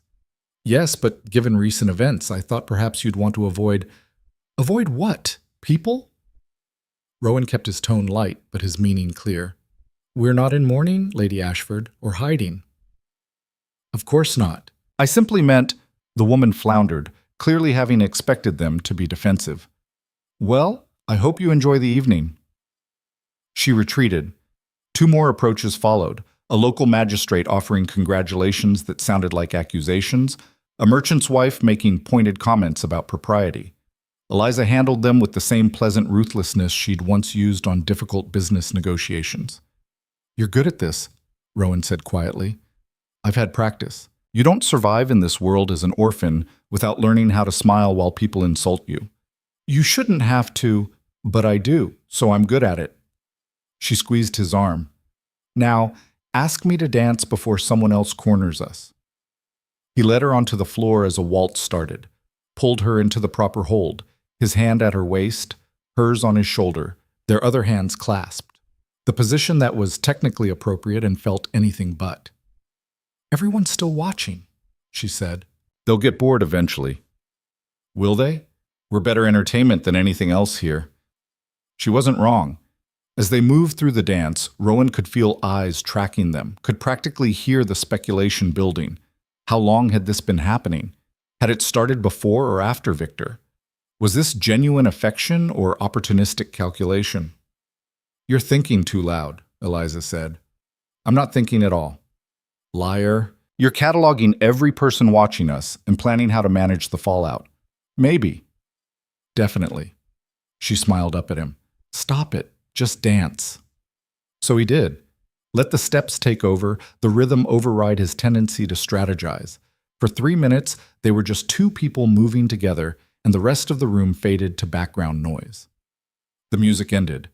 Rowan stepped back, prepared to lead her off the floor. "Might I have the next dance, Miss Vance?" The voice came from behind them. Rowan turned to find a man he didn't recognize, mid-20s, well-dressed, carrying himself with easy confidence. "I don't believe we've met," Rowan said, voice flat. "Thomas Cordell, Earl of Moreland's second son." The man smiled. "I've been abroad for several years, just returned last month." "Then you don't know Miss Vance?" "No, which is why I'm asking for an introduction." Cordell's attention shifted to Eliza. "I've heard considerable talk about you this evening. Thought I'd see for myself if you're as formidable as they say." Eliza's eyebrow rose. "Formidable?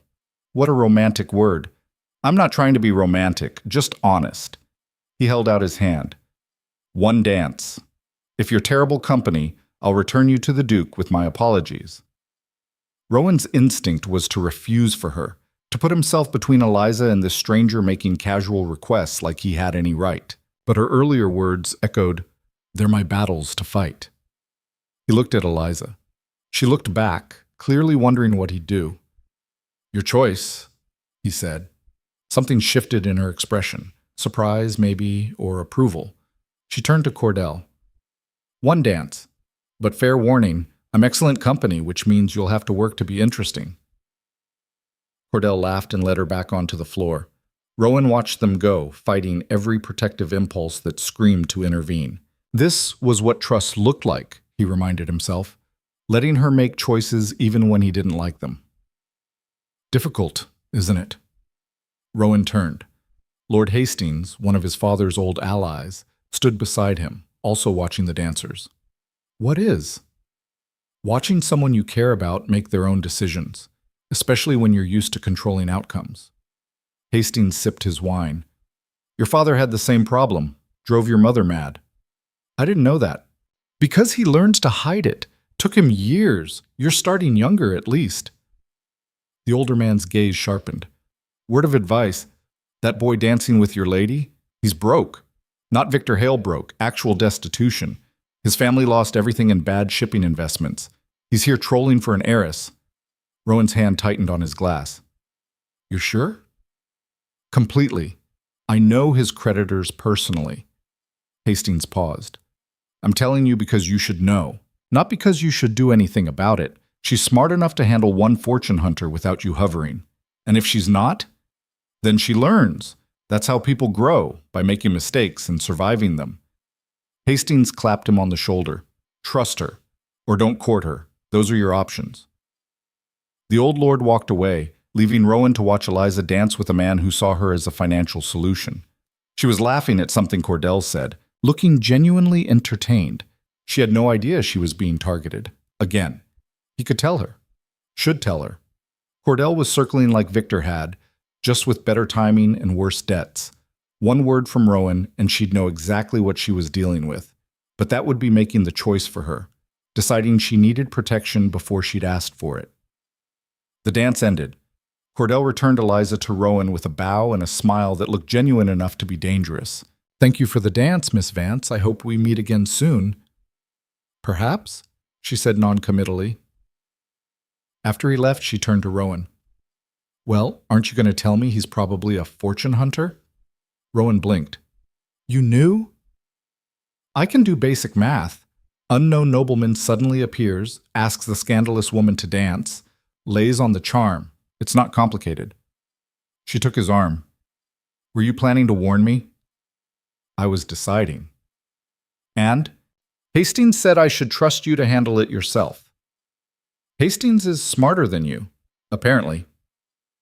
They left the assembly an hour later, having survived the initial gauntlet of scrutiny. The carriage ride back to Blackthorn was quiet until Eliza broke the silence. You did well tonight. I stood there and watched men circle you like sharks. You let me handle them. That's different than what you would have done a month ago. She shifted closer. I know it cost you. I could see you calculating interventions. Every single one. But you didn't follow through. That's progress. It doesn't feel like progress. It feels like watching you walk into danger and doing nothing. That's because you think everything is danger. Conversations, dances, men asking questions, you treat it all like combat. Her voice softened. Not everything is a battle, Rowan. Sometimes it's just life. Life where men target you for your money. Yes, that's the life women with money have. We learn to navigate it. She took his hand. I appreciate that you want to protect me, but I need you to understand, I don't want a protector. I want a partner, someone who tells me what they know and trusts me to decide what to do with that information. Like tonight. You could have told me about Cordell before I danced with him. Instead, you let me figure it out myself and said nothing until I asked. You sound like you are praising me for basic respect. I am. Because for you, that's revolutionary. She squeezed his hand. Keep being revolutionary. The next week brought challenges that tested Rowan's commitment to letting Eliza handle her own battles. Cordell started appearing at social events, always polite, always finding reasons to speak with her. More marriage proposals arrived, from men who'd suddenly discovered they admired her business acumen. The county gossip intensified, splitting into factions. Those who thought Eliza was manipulating Rowan, and those who thought Rowan was manipulating her. Through it all, Rowan practiced trust. When Cordell invited Eliza to a garden party, he didn't forbid it, just asked if she wanted him there. Do you want to be there? She countered. Not particularly. Garden parties bore me. Then don't come. I can handle Cordell. She went alone. Rowan spent 3 hours trying to work and failing, imagining every way it could go wrong. She returned unharmed, amused, and carrying intelligence. Cordell's debts are worse than we thought, she said, finding Rowan in the study where he'd definitely not been anxiously waiting. He let slip that his creditors are threatening legal action. He needs a wealthy marriage by summer or he's finished. How did you get him to tell you that? I asked, directly. Told him I'd heard rumors and wanted to know if they were true. She settled into her usual chair. He tried to deny it, then realized I already knew. So he confessed and asked if it mattered. What did you say? That it mattered considerably, since I have no interest in being anyone's financial rescue.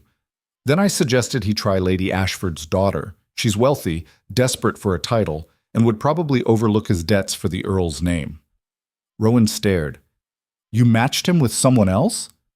Why not? He needs money. She needs status. They'd be miserable together, but that's their problem. She smiled. You look surprised. I don't know what I thought. That he'd try to pressure you, maybe. He did. I said no. Turns out it's quite simple when you're not worried about losing your home for refusing. She looked at him steadily. That property transfer you gave me?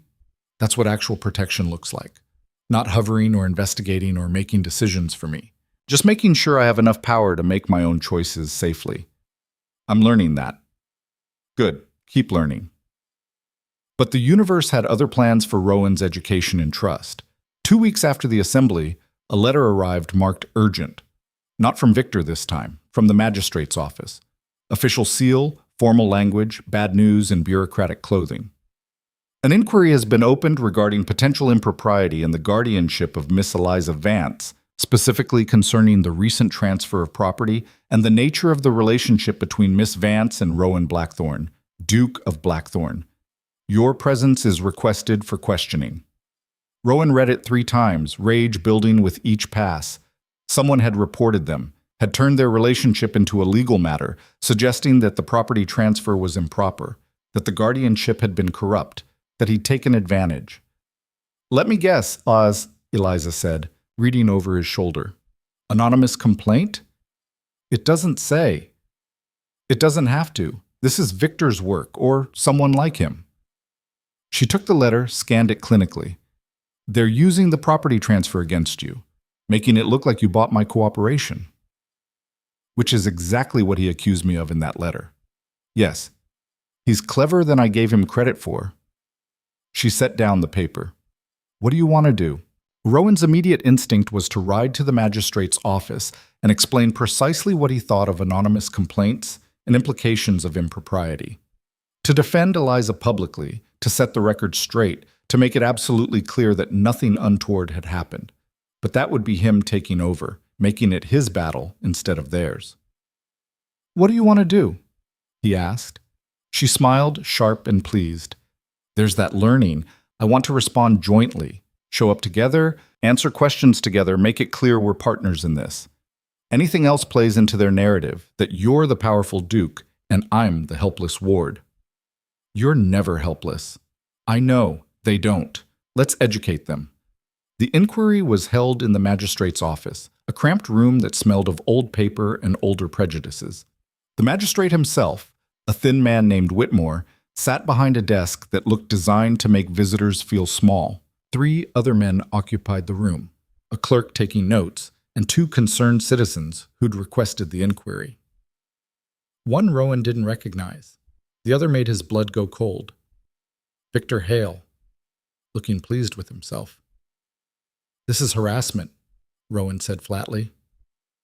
This is due diligence, Whitmore replied. Serious questions have been raised about the propriety of your relationship with your former ward. We're simply investigating. She's 21, an adult, recording with full consent. The complaint suggests the relationship began earlier, that the property transfer was compensation for, Whitmore coughed delicately, services rendered. Eliza's hand found Rowan's under the table, squeezed once. A reminder.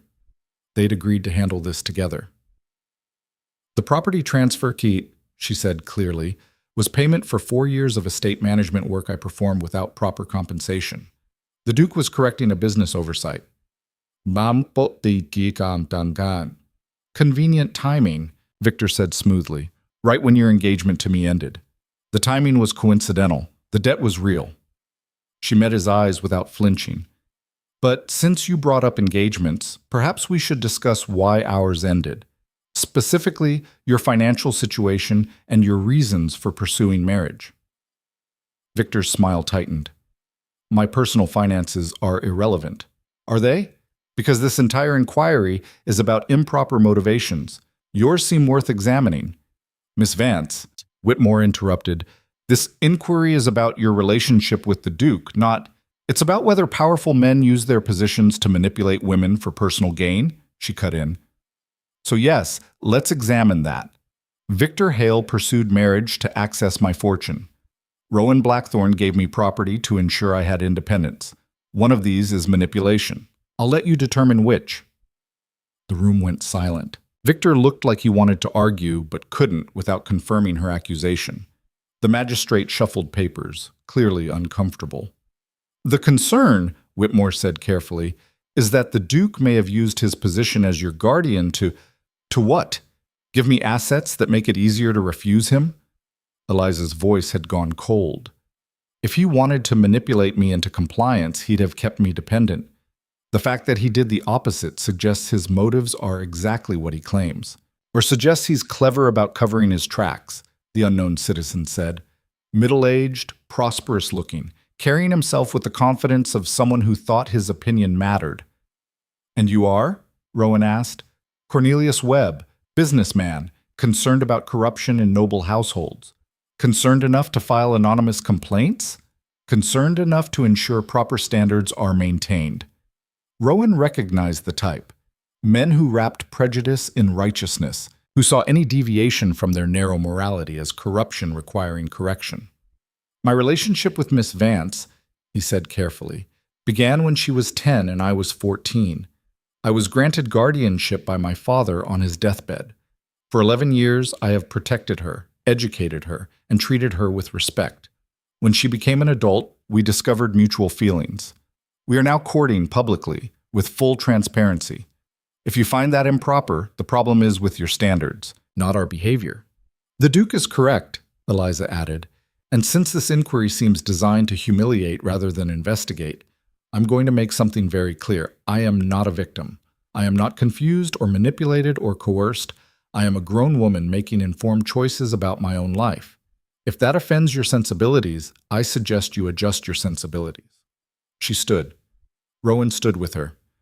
We've answered your questions, she said. Unless you have evidence of actual wrongdoing, not speculation or anonymous complaints, but evidence, this inquiry is over. Whitmore looked between them, then at Victor, then at Webb, clearly calculating whether pressing this would win him anything worth the fight. I'll take your statements under advisement, he said finally. You'll be notified if further questions arise. Outside, Rowan and Eliza walked to the carriage in silence. Only once they were moving did she speak. That was Victor's revenge, for the engagement. Yes. There'll be more. He won't stop at one inquiry. I know. She turned to him. Are you prepared for that? For months of this? Because that's what choosing me publicly means. Every decision questioned, every gesture scrutinized, every moment of our relationship turned into evidence of corruption. I'm prepared. Are you really? Because I need you to understand, I won't hide. I won't pretend to be ashamed. If we do this, we do it honestly, which means enduring whatever they throw at us. Rowan took her hand. I've spent years hiding how I felt because I was afraid of judgment and consequences. I'm done hiding. Whatever comes, we face it together. Even if it gets worse, especially then. It got worse. Within a week, 3 more concerned citizens filed complaints. Anonymous letters arrived at Blackthorne, making vile accusations about what had happened during Eliza's guardianship.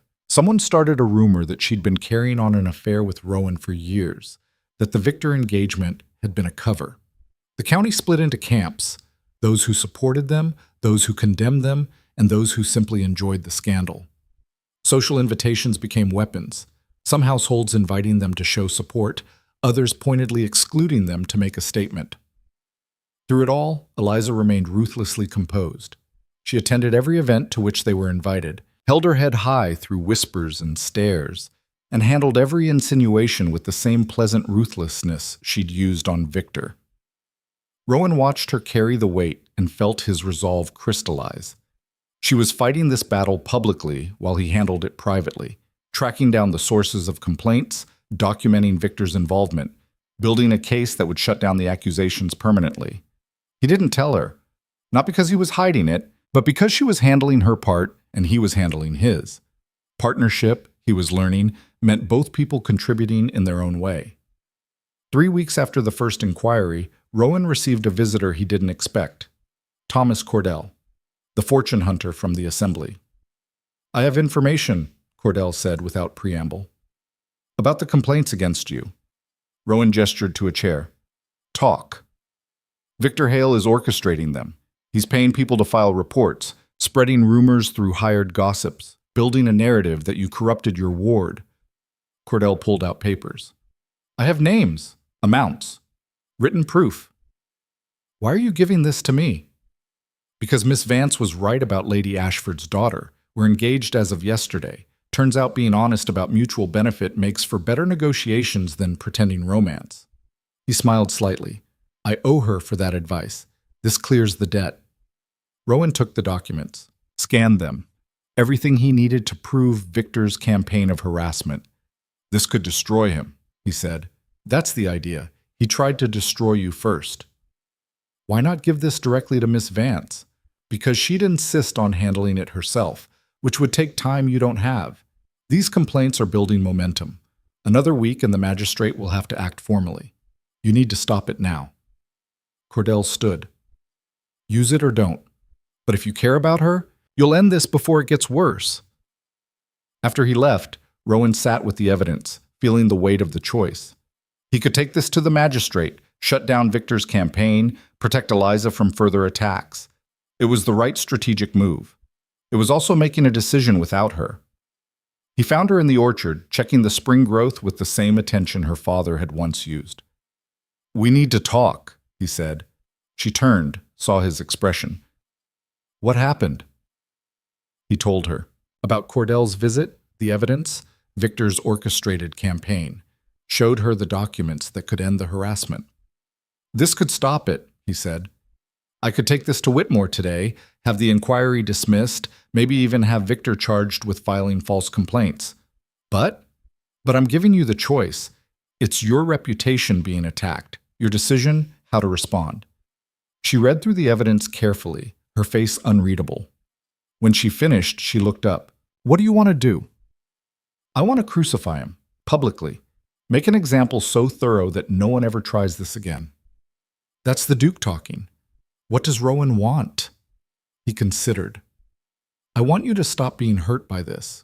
I want to go 1 week without watching someone question your character or imply you're a manipulator. He stopped. I want to protect you, but I know that's not my choice to make. No, she said quietly. It's not. She handed back the documents. But I'm making it anyway. Take this to Whitmore. End it.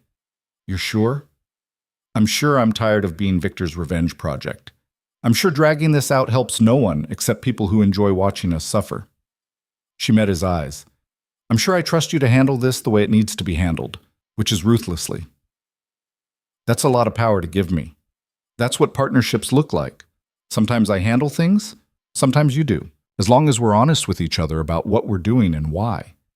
He kissed her then, quick and certain and full of relief that she understood what he was trying to learn. I'll make this go away, Chies, he said. I know you will. That's why I'm letting you. Rowan took the evidence to Whitmore that afternoon, along with a written statement from Cordell. Laid it out with the precision of a military campaign, names, dates, amounts, proof of Victor's harassment. You're asking me to charge a nobleman with filing false complaints, Whitmore said. I'm providing evidence of a crime. What you do with it is your responsibility. Lord Hale will claim he was simply concerned. Lord Hale paid witnesses to lie. That's not concern, that's conspiracy. Rowan leaned forward. You have a choice. Dismiss the inquiries based on this evidence, or explain to the county why you ignored proof of corruption because the perpetrator has a title. Whitmore was many things, but he wasn't stupid. I'll review the materials. You'll dismiss the inquiries. Today. And you'll make it clear that further complaints without evidence will be treated as harassment. Rowan stood. I'm not asking, Magistrate. I'm telling you how this ends. The inquiries were dismissed by evening. A formal notice went out declaring them unfounded based on false testimony from compromised witnesses. Victor's name wasn't mentioned explicitly, but the implication was clear. Rowan returned to Blackthorn expecting relief. Found Eliza in the study, reading the dismissal notice, looking troubled. It's done, he said. No more inquiries. I know, I read it. She set down the paper. Victor won't let this go. Humiliating him again will just make him more dangerous. Let him try. We have evidence of his harassment. Anything else he attempts will just build the case against him. You think evidence stops desperate men? She looked at him, something dark in her eyes. It doesn't. It just makes them more reckless. She was right. Rowan knew it the moment she said it. Victor had lost his engagement, his dignity, and now his revenge plot. Desperate men with nothing left to lose didn't retreat. They escalated. Then we prepare, he said. For what? Whatever he does next. They didn't have to wait long. 2 nights later, fire broke out in the eastern orchards. Started in 3 separate locations simultaneously. Definitely arson, definitely targeted. The flames consumed 2 acres before the household could mobilize, destroying trees that had stood for generations. Rowan stood in the smoking ruins at dawn, staring at the devastation, feeling fury build like a storm. It was Victor, Eliza said quietly beside him. It had to be. I know. He's escalating, from rumors to legal harassment to actual destruction. Her voice was calm, but her hands were shaking. This is my fault. I chose this fight by refusing him. Don't. Rowan turned to her. Don't take responsibility for his choices. He did this, not you. But if I just, what? Married him? Let him drain your fortune and disappear? This isn't about you rejecting him, Eliza. It's about him being unable to accept consequences. He pulled her close, feeling her shake against him. We didn't start this, but we're going to finish it. How? I don't know yet, but Victor Hale has made his last move against you. She pulled back, looked up at him. Don't do anything stupid. Define stupid.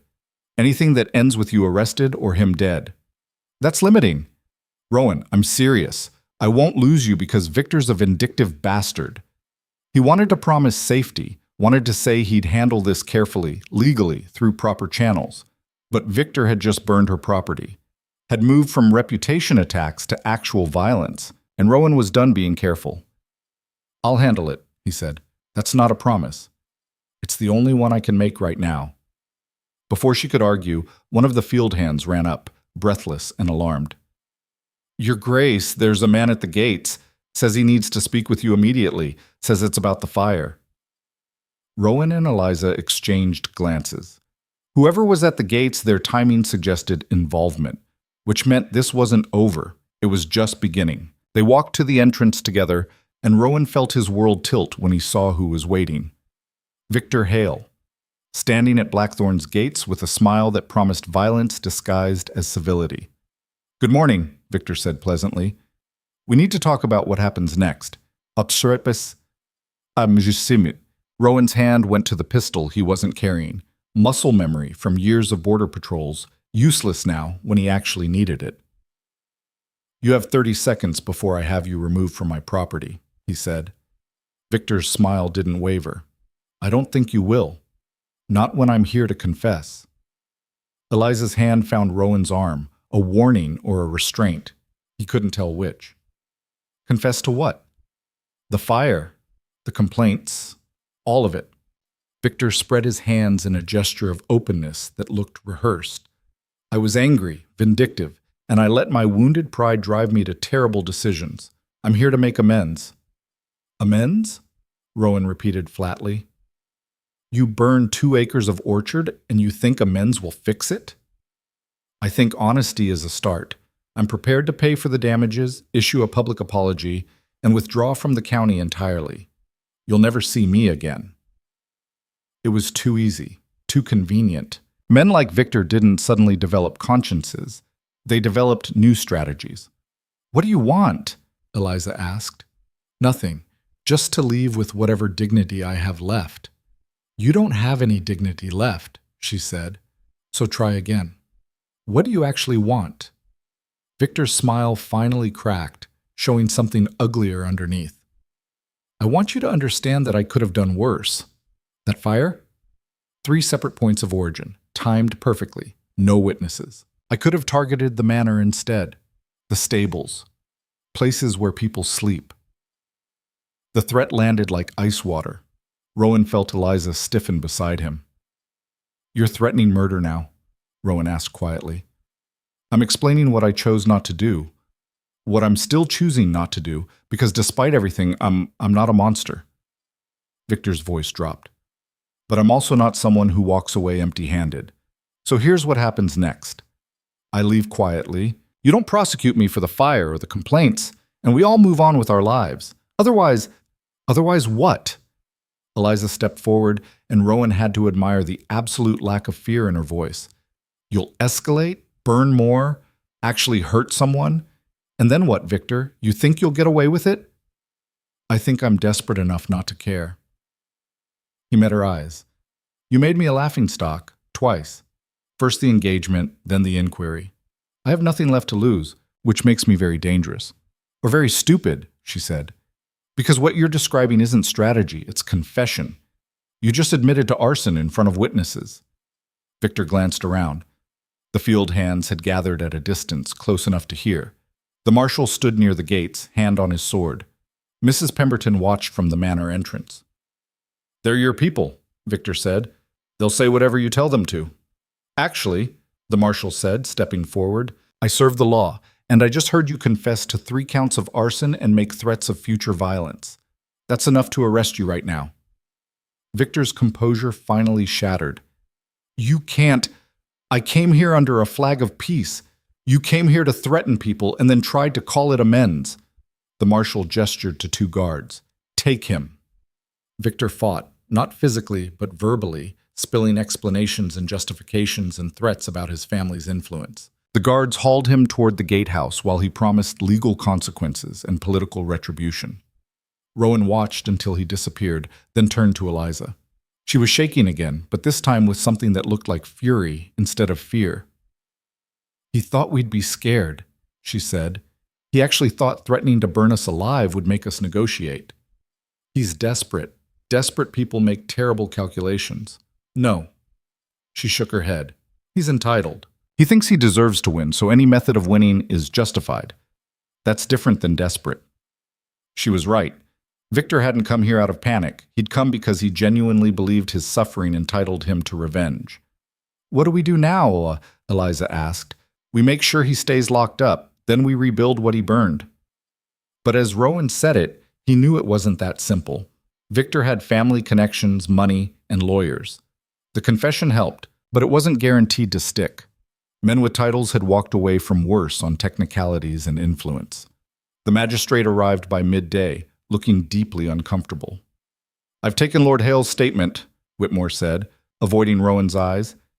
He's claiming duress, says he was provoked into the confession by threats from your marshal.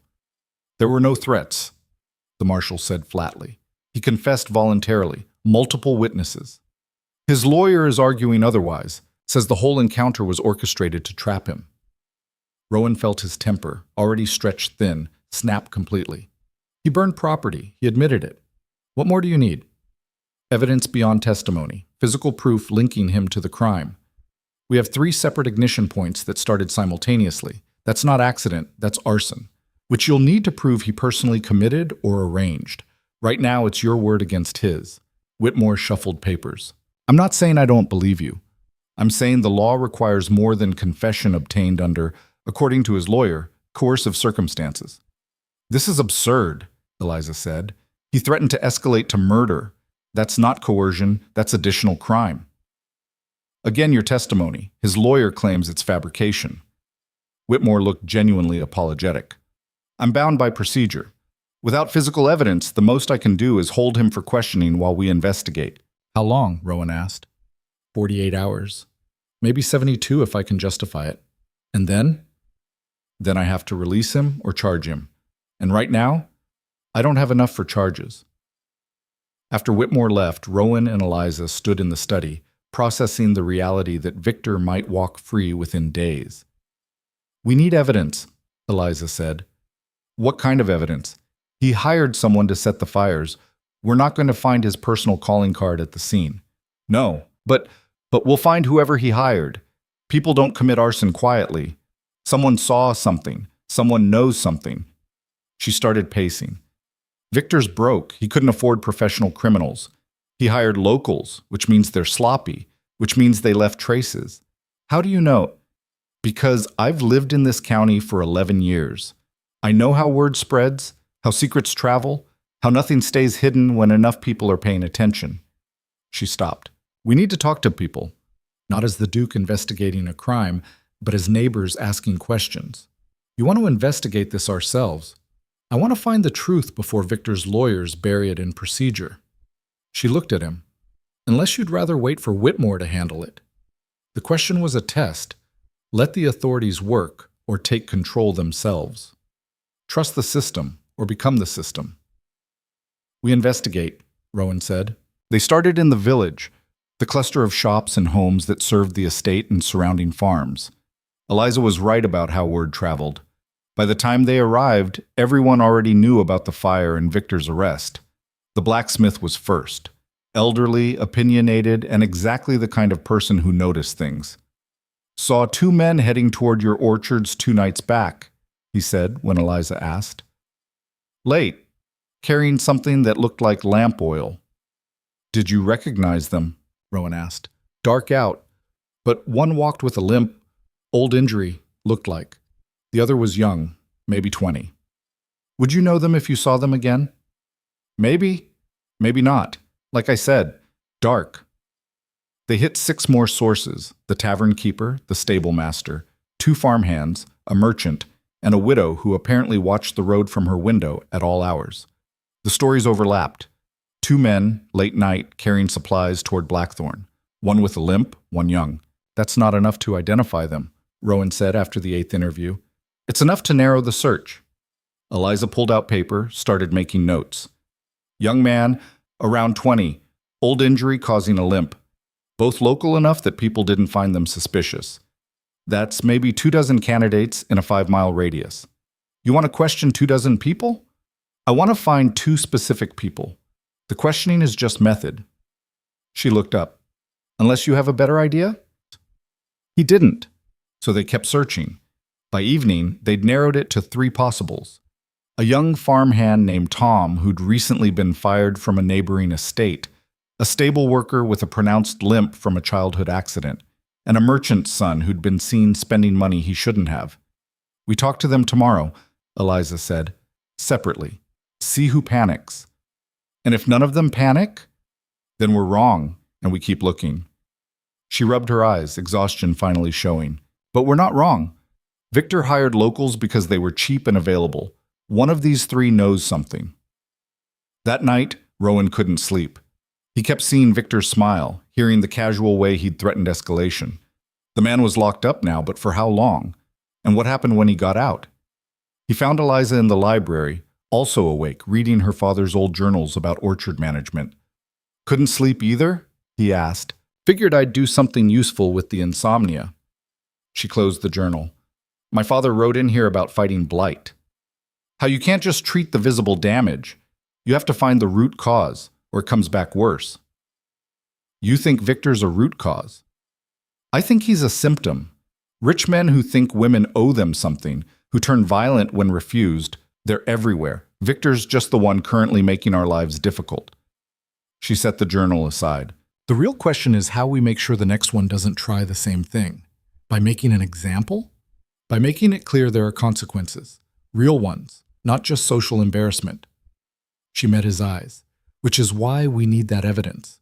Why we need to make sure Victor doesn't walk away from this. They questioned Tom the farmhand first thing in the morning. He was nervous, fidgety, clearly hiding something. But after 20 minutes of careful pressure, it became clear he was hiding a different crime. He'd been stealing grain from his former employer, which explained the suspicious behavior, but not the fire.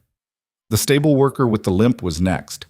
Older, more composed, but his story fell apart under basic scrutiny. He claimed he'd been home the night of the fire, but 3 people had seen him at the tavern until well past midnight. When pressed, he admitted he'd lied because he'd been drinking when he should have been working. 2 down, Rowan said. 1 left. The merchant's son, Jacob, was harder to find. His father claimed he was traveling on business, but the timeline didn't match. He'd been in town 2 days ago, then suddenly disappeared right after Victor's arrest. He ran, Eliza said. That's as good as confession. It's also as useless without the actual person. Rowan asked around, pieced together movement. Jacob had taken a horse, headed west toward the port city. He's probably trying to leave the country. Then we go after him. Eliza, that's a 2-day ride. Then we better leave now. She was already moving toward the stables. Victor gets released in 48 hours. We need Jacob back before then.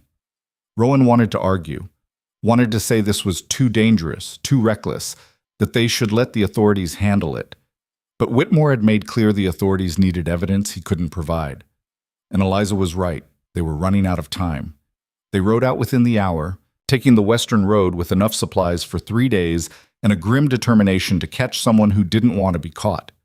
The marshal came with them. Rowan had insisted on that much, at least. One guard against whatever they might find.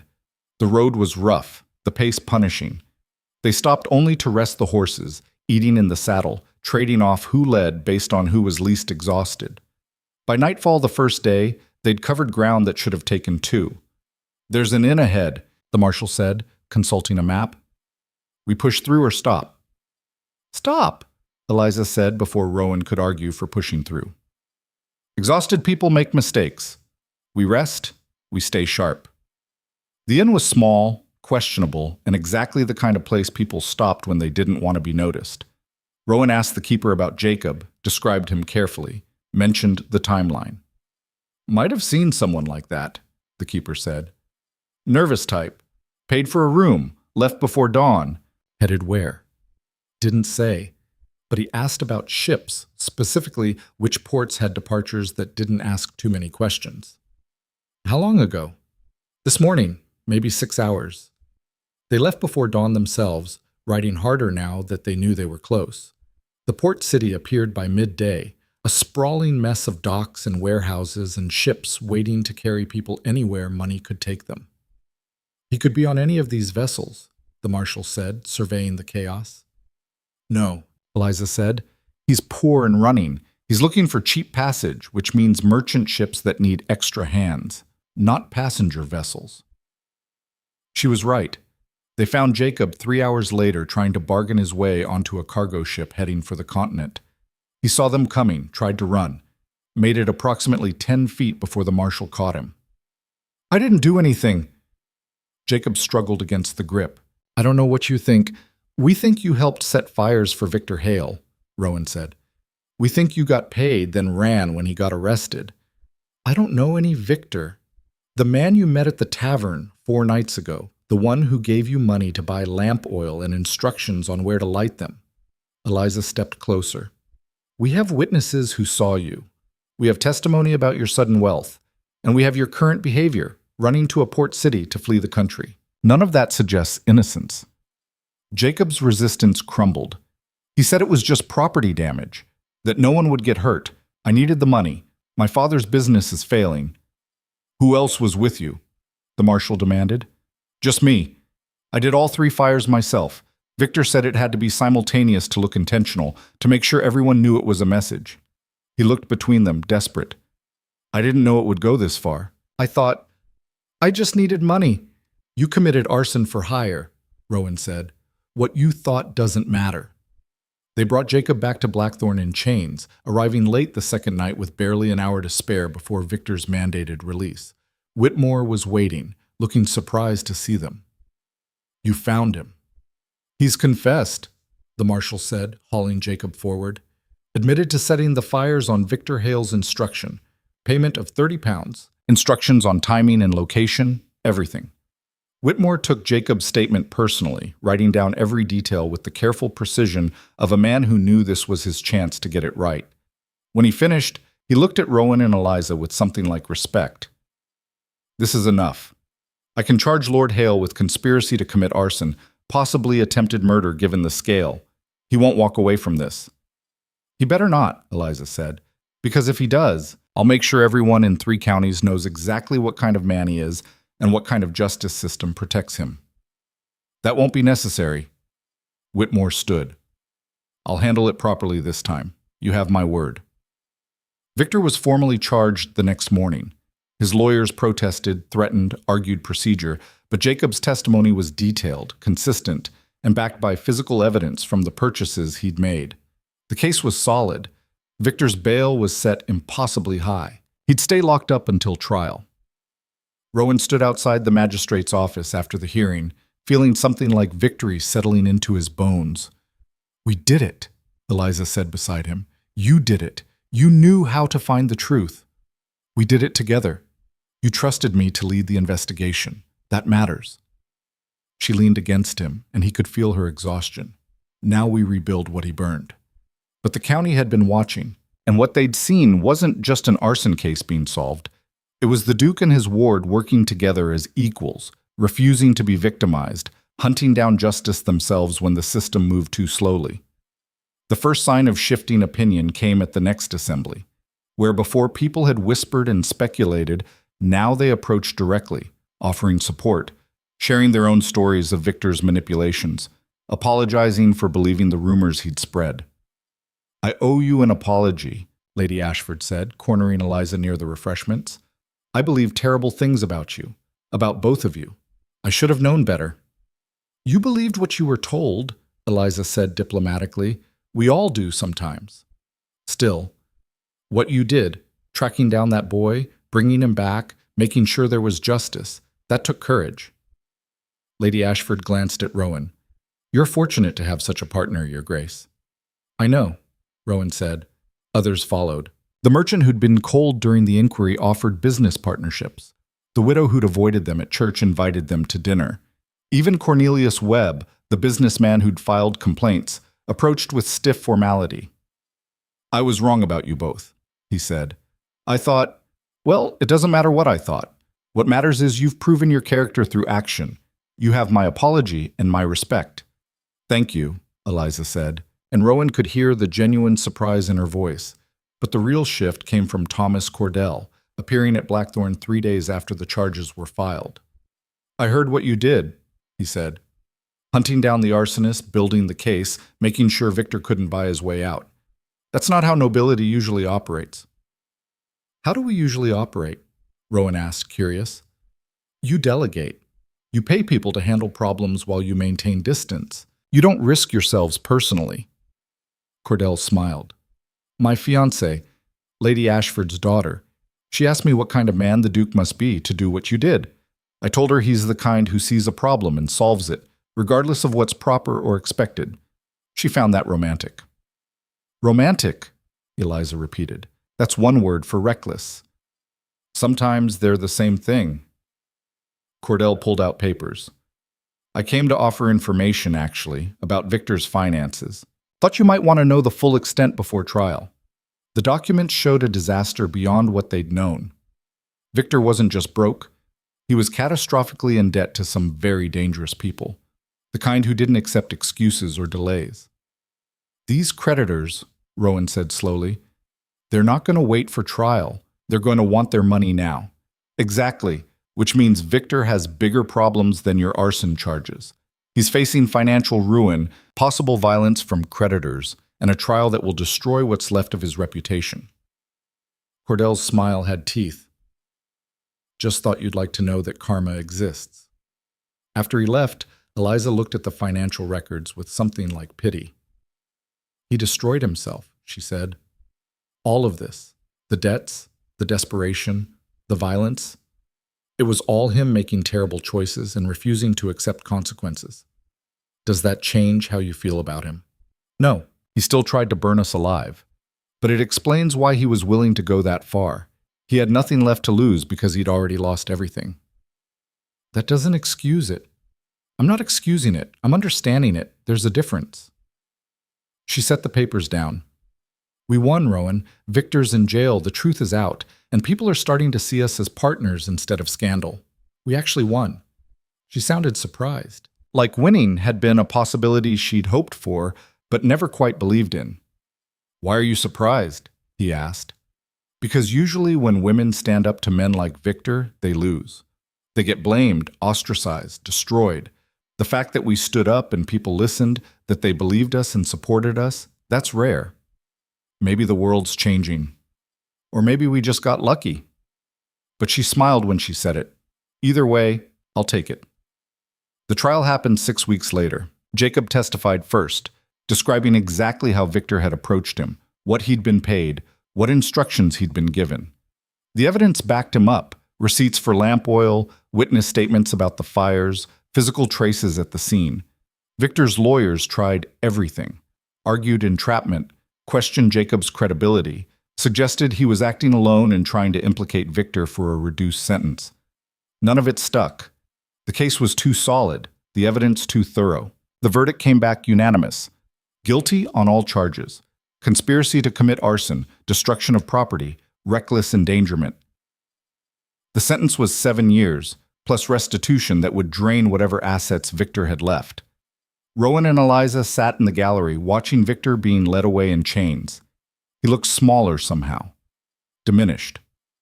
All the charm and confidence that had once made him dangerous had evaporated, leaving just a bitter man facing consequences he'd spent his whole life avoiding. "Do you feel vindicated?" Rowan asked quietly. "I feel tired," Eliza said, "but yes, also vindicated." Outside the courthouse, a crowd had gathered. Not hostile, supportive. People who'd watched the trial, who'd heard the truth, who wanted to show that justice mattered. Mrs. Pemberton was there, looking pleased.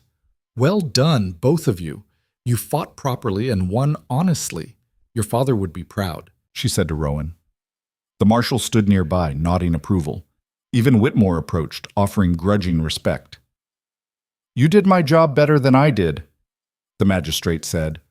"Won't make that mistake again, assuming problems will solve themselves while I handle procedure. Sometimes justice needs help." But the moment that mattered most came from a young woman Rowan didn't recognize. She approached Eliza nervously, hands twisting together. "Miss Vance, I wanted to thank you." "For what?" "For fighting back, for not letting him win." The woman's voice shook. "Lord Hale courted my sister 2 years ago. She refused him, and he spread rumors, terrible ones. She couldn't show her face in society after. Eventually married someone she didn't love just to escape the scandal." "I'm sorry," Eliza said quietly. "I'm not looking for sympathy. I'm saying thank you. Because watching you fight him, watching you refuse to be ashamed or intimidated, watching you actually win—" She stopped, swallowed. "It matters. For every woman who's ever been told to just accept it, to not make waves, to let men like him destroy us quietly. You fought back, and you won. That matters." She left before Eliza could respond, disappearing into the crowd. Eliza stood very still, processing words that had clearly hit something deep. When she finally looked at Rowan, her eyes were bright. "I didn't think about that," she said. "About other women watching, about what it might mean to them." "You should have." He took her hand. "Because you're not just Eliza Vance anymore. You're the woman who stood up to Victor Hale and won. That's a story people will tell, a precedent people will use. That's terrifying. That's power. What you do with it is up to you." They walked back to the carriage through crowds that parted respectfully, through whispers that were admiring instead of cruel. The county had witnessed a fight and chosen a side, not out of obligation or social pressure, but because they'd seen genuine courage and recognized it for what it was. That evening, back at Blackthorn, Rowan found Eliza in the library again. She had papers spread across the desk, not estate business, but correspondence. Letters from women across the county sharing their own stories of men like Victor, thanking her for fighting back, asking for advice. "I don't know what to tell them," she said when he entered. "I'm not some kind of hero. I just refuse to be a victim." "That's exactly what makes you a hero to them. You showed it's possible." "Is it, though? We had resources. Your title, my money, the ability to investigate and push back. Most of these women have none of that." She gestured at the letters. "What do I say? Sorry your situation is hopeless, but I'm glad mine wasn't?" "You say that you understand, that you see them, that their stories matter even if they can't fight the way you did." He sat across from her. "You can't save everyone, Eliza, but you can make sure they're not invisible." She read through the letters again, and Rowan watched her face shift, from overwhelmed to determined. When she looked up, there was fire in her eyes. "I want to do something," she said. "Set up a fund, maybe. Something that helps women in bad situations leave them, pay for travel or housing or lawyers, whatever they need to choose something different. That would cost significant money. I have significant money. The orchard income alone would barely cover a fraction of what you're describing. He held up a hand before she could argue. I'm not saying no. I'm saying let's think it through. Make it sustainable. Use resources properly so it helps the most people. You'd support this? I'd help run it. We're partners, remember? Your battles are mine. He smiled slightly. Besides, you'll need someone to handle the bureaucratic nightmares. Might as well be me. She came around the desk, kissed him hard and grateful. Thank you. For what? For not telling me it's too ambitious or impractical, or that I should focus on smaller problems first, for just supporting it. That's what partners do. They spent the next week planning, consulting with lawyers about structure, talking to merchants about funding, reaching out to women who might need help and asking what that help should look like. It was complicated, messy, full of problems they hadn't anticipated, and it felt right in a way estate management never quite had. We're building something, Eliza said one evening, reviewing budgets. Not just for us, for people who need it. We are, Rowan agreed. Though people are going to have opinions. People always have opinions. The question is whether we let them stop us. That's a no. Then, that's a definite no. The announcement came at the next assembly. Rowan stood before the gathered county and explained the fund, its purpose, its structure, how it would operate. Eliza stood beside him, adding details about access and application. The reaction was mixed. Some applauded, women especially, but also men who'd seen daughters or sisters trapped by bad situations. Others looked uncomfortable, like discussing such things publicly violated some unspoken code. But no one argued, not after watching Victor's trial, not after seeing what happened to men who tried to silence women through intimidation. You're changing the world, Mrs. Pemberton said afterward, pride clear in her voice. Small piece at a time, but changing it. We're just helping people, Eliza said. That's how worlds change, dear. One helped person at a time. That night, alone in the study, Rowan pulled out his father's journal again, read the entry he'd memorized. Protection without understanding turns into control. Control without trust becomes prison. He'd learned that lesson the hard way. Had nearly lost Eliza by trying to protect her without trusting her to protect herself. But somewhere in the mess of Victor and fires and trials, he'd figured out what his father had been trying to teach him. Real protection wasn't shielding someone from every danger. It was giving them the tools and support to face dangers themselves, standing beside them instead of in front of them. He'd gotten there eventually. Just took burning down an orchard and nearly losing everything to understand it. Eliza found him there an hour later, still holding the journal. Thinking about your father? She asked. Thinking about what he tried to teach me. How long it took me to understand. He'd be proud of you anyway, of both of us. She settled beside him. We did good work, Rowan. Victor's in prison, the fund is launching. People are starting to see us as partners instead of scandal. We actually built something worthwhile. We did, he agreed. Together. Together, she repeated and smiled. I like the sound of that. Outside, Blackthorn Estate settled into evening quiet. The orchards, what remained of them, stood silent in the darkness, already beginning the slow process of regrowth. 2 acres lost, but the foundation still solid, still capable of producing life. Like everything else they'd built, damaged by fire and malice, but not destroyed. Still growing, still reaching towards something better. Rowan looked at Eliza, this woman who'd started as a promise to a dying man and become something he couldn't have predicted. Partner, equal, the person who'd taught him that strength came in forms he'd never learned to recognize. What?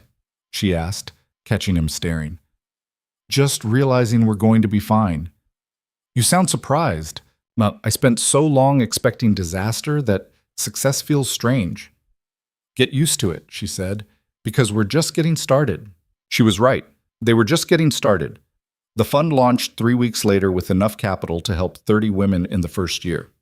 Applications came in faster than Rowan had anticipated, some from the county, others from distant regions where word had spread about what they were doing.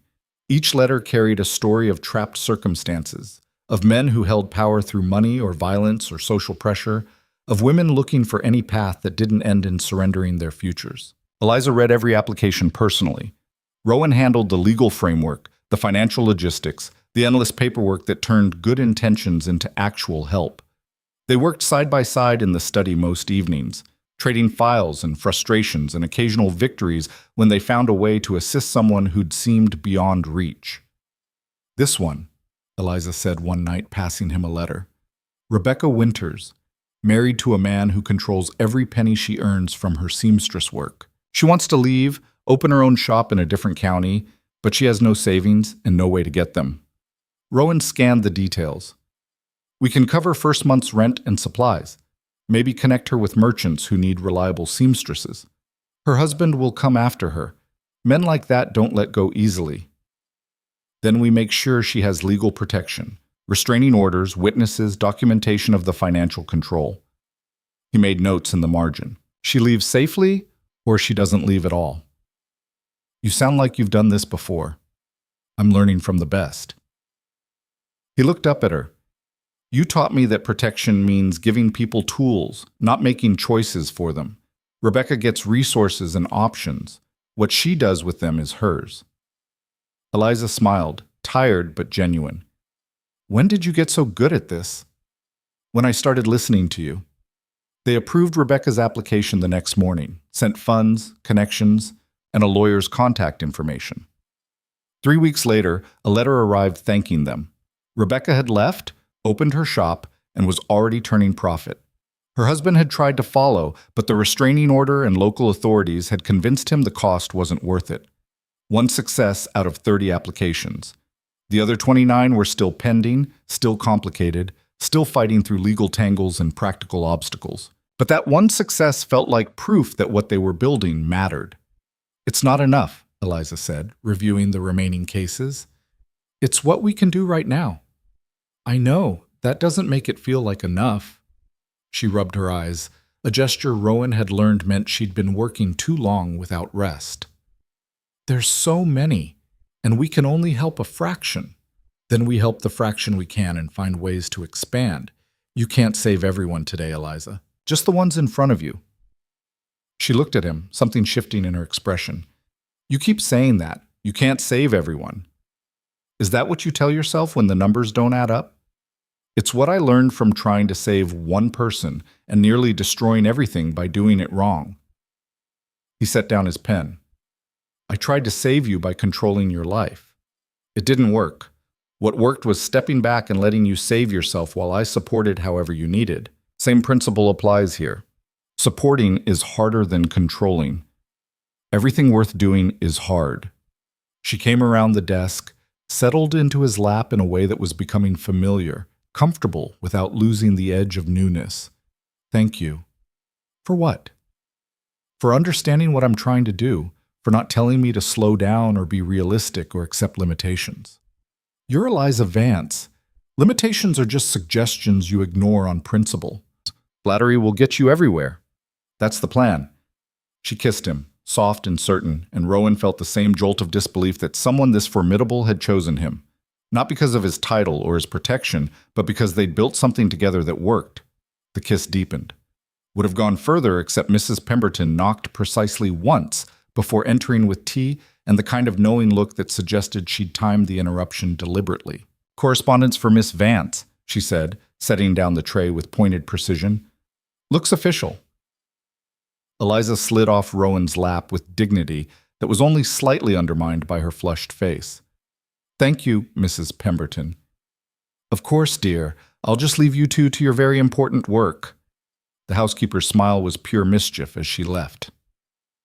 "She's never going to let us live this down," Eliza muttered, opening the letter. "She's been waiting for this since you were 16. Let her enjoy it." "Enjoy what?" "Catching us?" She stopped reading, face going still. "Oh. What is it?" "It's from the county council. They want to meet with me, formally." She scanned further. "They're proposing to make the fund an official county institution, provide matching funds, administrative support, legal backing. They want it to be permanent. Rowan took the letter, read it himself. The language was formal, official, but the meaning was clear. What they'd built privately, the county wanted to adopt publicly, to make it part of the institutional framework instead of just Eliza's personal project. "This is recognition," he said slowly. "They're saying what you're doing matters enough to make it permanent. They're saying they don't trust me to handle it alone." Her voice had gone flat. "That it needs official oversight, proper structure, people who know what they're doing. Or they're saying it's too important to rely on one person's funding and energy, that it needs to be sustainable beyond you." He set down the letter. "What do you want it to be?"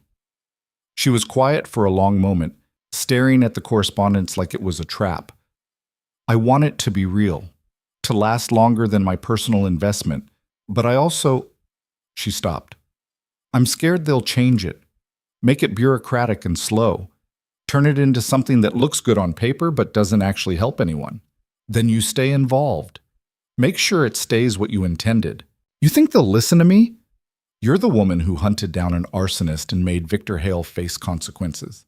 Yes, they'll listen to you." He pulled her close. "The question is whether you trust them enough to share control.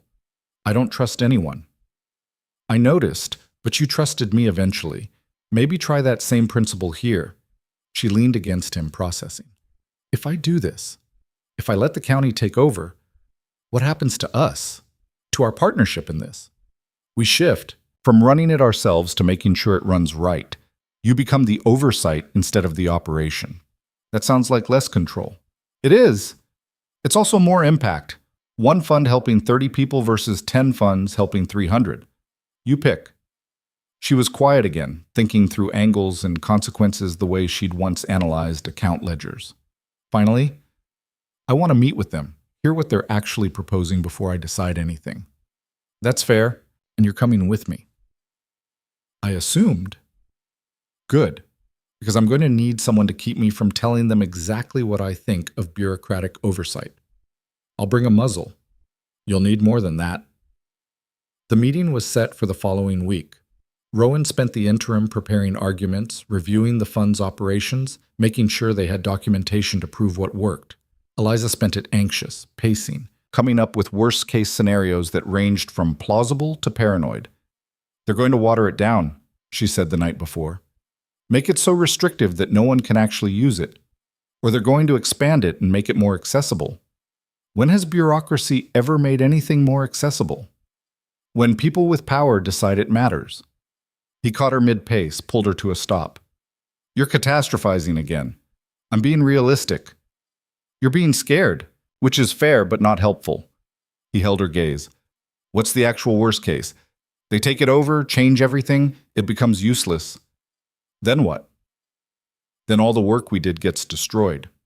No, then we start a different fund, private again, doing it our way, proving theirs doesn't work."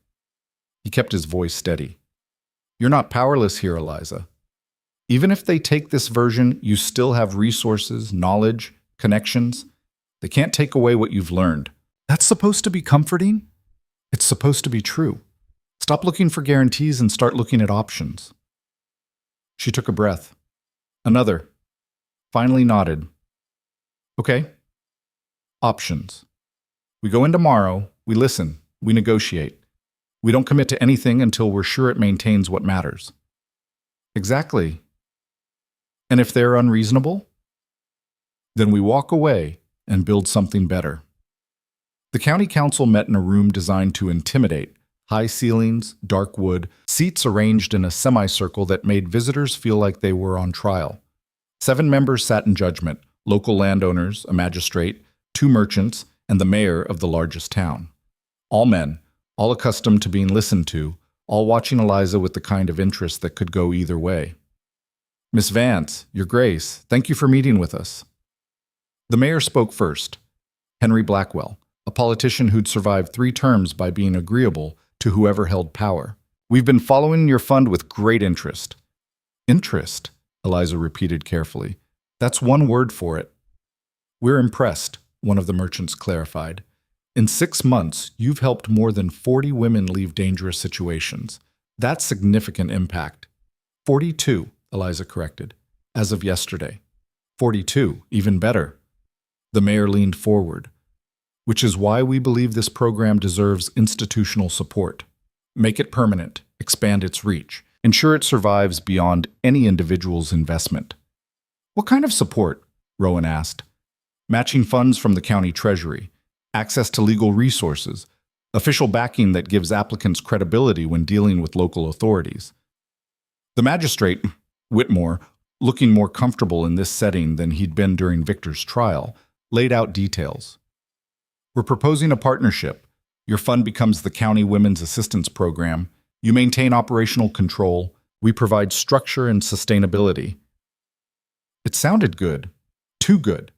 Rowan glanced at Eliza, saw her calculating the angles. What's the catch, she asked. Catch? The mayor looked affronted. There's always a catch when powerful men offer to help women. So what is it? What do you want in exchange? The council members exchanged glances.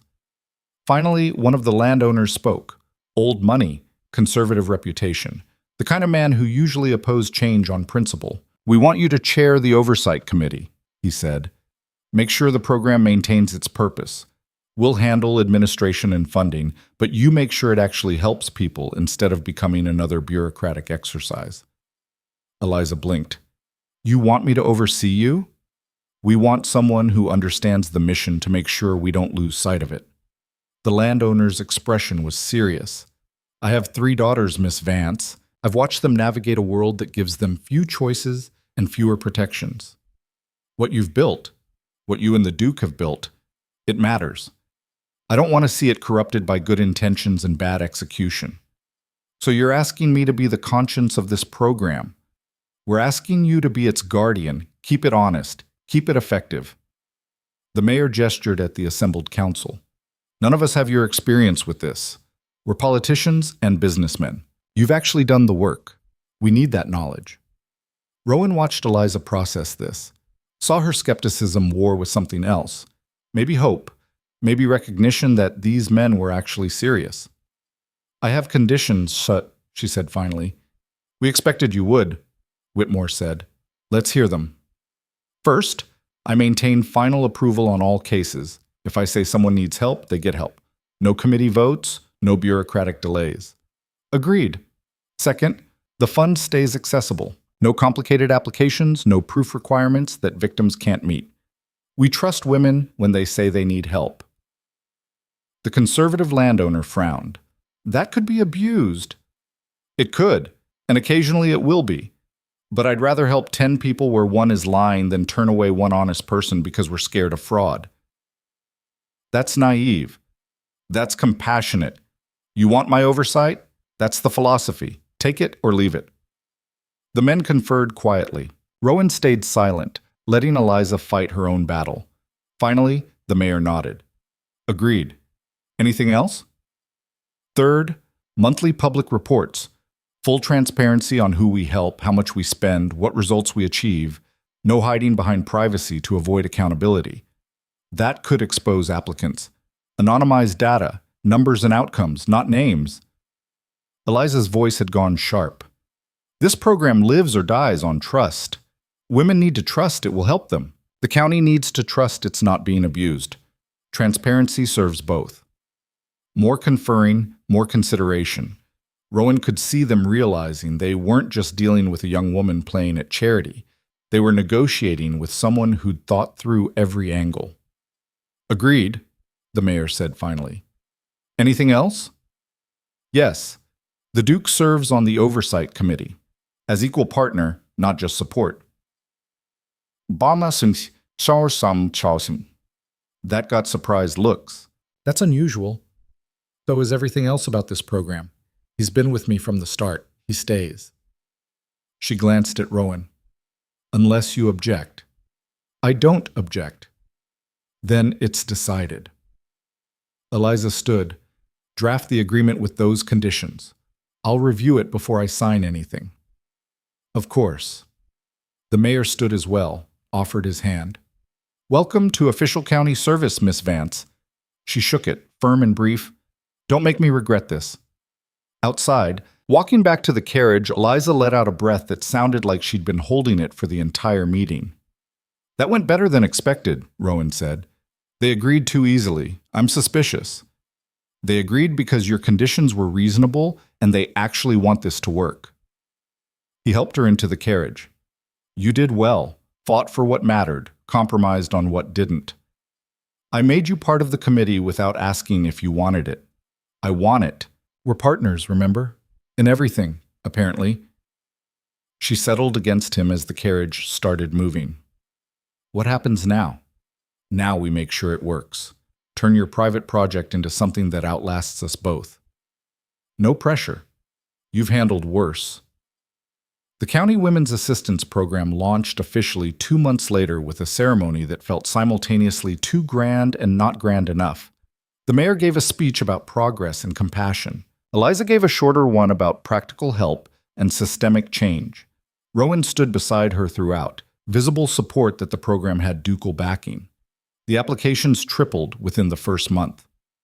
What had been Eliza's private fund helping a few dozen women became an institutional resource helping hundreds. The overhead grew, the complications multiplied, but so did the impact. By the end of the first year, they'd assisted 217 women in leaving bad situations, starting businesses, gaining independence. Not all the stories ended well. Some women returned to their abusers. Some took the money and vanished. Some made different choices than Eliza would have made for them. But most, the vast majority, used the help to build something better. And that made the complications worth it. We're making a difference, Eliza said one evening, reviewing annual reports. An actual, measurable difference.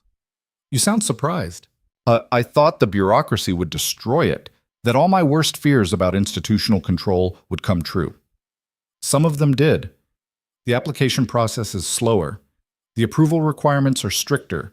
We have oversight meetings that accomplish nothing except filling time. But it works anyway. It works because you're still there making sure it does, keeping them honest. He took the reports, scanned the numbers. 217 lives changed. That's not nothing. It's not everyone. It's never everyone. It's just the ones in front of you. He pulled her close. You've built something that will outlast both of us. That's legacy. She kissed him, grateful and tired and content in a way he'd rarely seen. Legacy, that's a big word. It's accurate. What's your legacy going to be? Supporting yours seems like enough. Rowan, I'm serious. My father built an estate. I'm maintaining it. That's not nothing, but it's also not remarkable. What you've built, what we've built together, that changes things. I'm fine being the support structure for that. You're more than support. I'm a partner, which means sometimes I'm support, sometimes I'm lead, always I'm here. He held her gaze. That's enough for me. Is it enough for you? She considered the question seriously, the way she approached everything important. Yes, it's enough. More than enough. The proposal came 6 months later, and Rowan managed to surprise her despite her tendency to see angles coming from miles away. He took her to the orchards, the ones her father had loved, that she now owned, that had burned and regrown. Spring was turning the branches green again, promising fruit in a few months. The damage from Victor's fire was still visible if you knew where to look, but mostly the trees had recovered. Why are we here? Eliza asked, walking between the rows. Because this is where it all circles back. He stopped near the eastern edge, where her family's land bordered what was still technically Blackthorn property. Your father stood here 11 years ago, probably in this exact spot, watching his world fall apart, and my father made me promise to protect you from that same collapse. You did, sometimes badly, but eventually well. I tried to protect you by controlling your life. It didn't work. What worked was giving you the tools to protect yourself and staying beside you while you used them. He took her hand. I want to keep doing that, not as your guardian or your employer or your partner in charity work, as your husband. She went very still. Rowan, I'm not asking because I think you need me. I'm asking because I want to build a life with you that looks like what we've already built. Partnership, equals, facing problems together. He pulled out the ring he'd been carrying for 3 weeks, waiting for the right moment. Will you marry me? Eliza stared at the ring, simple gold, no elaborate setting, practical and straightforward. Then at him, expression unreadable. You're serious? Completely. We've only been officially courting for 8 months. We've been partners for 4 years, and we've loved each other for longer than either of us wants to admit. The courting is just what we call it in public. People will talk. People are already talking. Let them talk about a wedding instead of a scandal. She looked at the ring again, at the orchards, at him. If I say yes, what changes? Legally, a lot. You'd be a duchess, which comes with social obligations and political expectations. Personally, nothing. We keep doing what we're doing, just with legal recognition. So marriage is just paperwork? Marriage is a promise that we're committed to this permanently. That we're not waiting to see if it works out because we already know it does. He kept holding the ring, patient. You can say no. This doesn't change us being partners or running the program together or any of the work we're doing, but I'm asking because I want everyone to know you're not my ward or my business partner or my companion. You're my choice. Permanently. That's almost romantic. I'm trying. You're succeeding. She took the ring, held it up to the light. It's simple. You hate elaborate. I do. She slid it onto her finger, fitting perfectly because he'd borrowed one of her other rings to get the size right. Yes. Yes? Yes, I'll marry you, though you're terrible at proposals. What was wrong with my proposal? You brought me to a place my father loved and reminded me he's dead. That's depressing. I was going for meaningful. You got depressing, but I'm saying yes anyway. She kissed him, long and thorough. Because you're right. We already know this works. We might as well make it official. Romance is dead. Romance is practical when you're smart. She looked at the ring again, smile growing. We're getting married. We are. Mrs. Pemberton is going to cry. Probably. The county is going to have opinions. Definitely. Victor is going to be furious. Good. She laughed, bright and free. When? Whenever you want. Soon. Before I change my mind or you do something stupid that makes me reconsider. That's fair. They married 6 weeks later in a ceremony that was somehow both intimate and public. Small guest list, close friends, essential staff, a few county officials who'd supported the program, but held at Blackthorn in full view of anyone who wanted to watch, because Eliza had insisted they do nothing that looked like hiding. Let them see, she'd said while planning. Let them witness that we're not ashamed, that we chose this openly and honestly. So they did. Stood before the assembled witnesses, Mrs. Pemberton dabbing her eyes, the marshal looking pleased, even Whitmore attending with what looked like genuine approval, and made promises that felt less like new commitments and more like acknowledgement of what already existed. Rowan watched Eliza speak her vows in the same steady voice she used for difficult negotiations, and thought about the 10-year-old girl who'd sat on a library floor making a deal with a grieving boy. How neither of them could have predicted this outcome. How the promise to protect had evolved into something neither protection nor control, but partnership. When the officiant declared them married, the witnessing crowd applauded, not polite acknowledgement, but genuine celebration. These people had watched their story unfold, the scandal, the fight, the victory, and had chosen to support rather than condemn. The reception was chaos in the best way. Dancing, drinking, speeches that ranged from heartfelt to embarrassing. Thomas Cordell attended with his new wife, offering congratulations and mentioning that they'd just funded another woman's escape from bad circumstances, using the program as a model. You've started something, he said to Eliza. People are paying attention, creating their own versions in different counties. That's the idea, she said. One program can't help everyone, but many programs can help more. Lady Ashford approached later, her daughter in tow, both looking pleased. You've proven quite definitively that unconventional paths can work, Lady Ashford said. My daughter is taking notes. Please don't take notes from me, Eliza said. I stumbled through most of this. You fought through it. That's different than stumbling. The woman smiled. You've given young women in this county something my generation never had. Proof that they can choose differently. That's worth celebrating. As evening turned to night and guests began departing, Rowan found Eliza on the terrace, looking out over the estate that was now legally as much hers as his. Overwhelmed? He asked. A little. Good overwhelmed, though. She leaned against him. We did it. Actually built something that works. You sound surprised. I spent so long expecting disaster that success feels strange. She turned to face him. What happens now? Now we keep going. Run the program, manage the estate, drive each other crazy in productive ways. That's not very romantic. You want romance? We're married, standing on our terrace, with our future stretching out however we choose to build it. That's romance. That's practical optimism. Same thing when you're us. She kissed him as fireworks started. Someone's idea of celebration that was probably excessive but looked beautiful against the dark sky. When they pulled apart, Eliza was smiling in a way he'd learned meant she was planning something. What? He asked. I'm thinking we should expand the program. Not just women leaving bad situations, but young women who need education, opportunities, ways to build independence before they're trapped. That's significantly more ambitious. So was everything else we've done. Her eyes were bright with ideas. We've proven it works for crisis intervention. Why not prevention?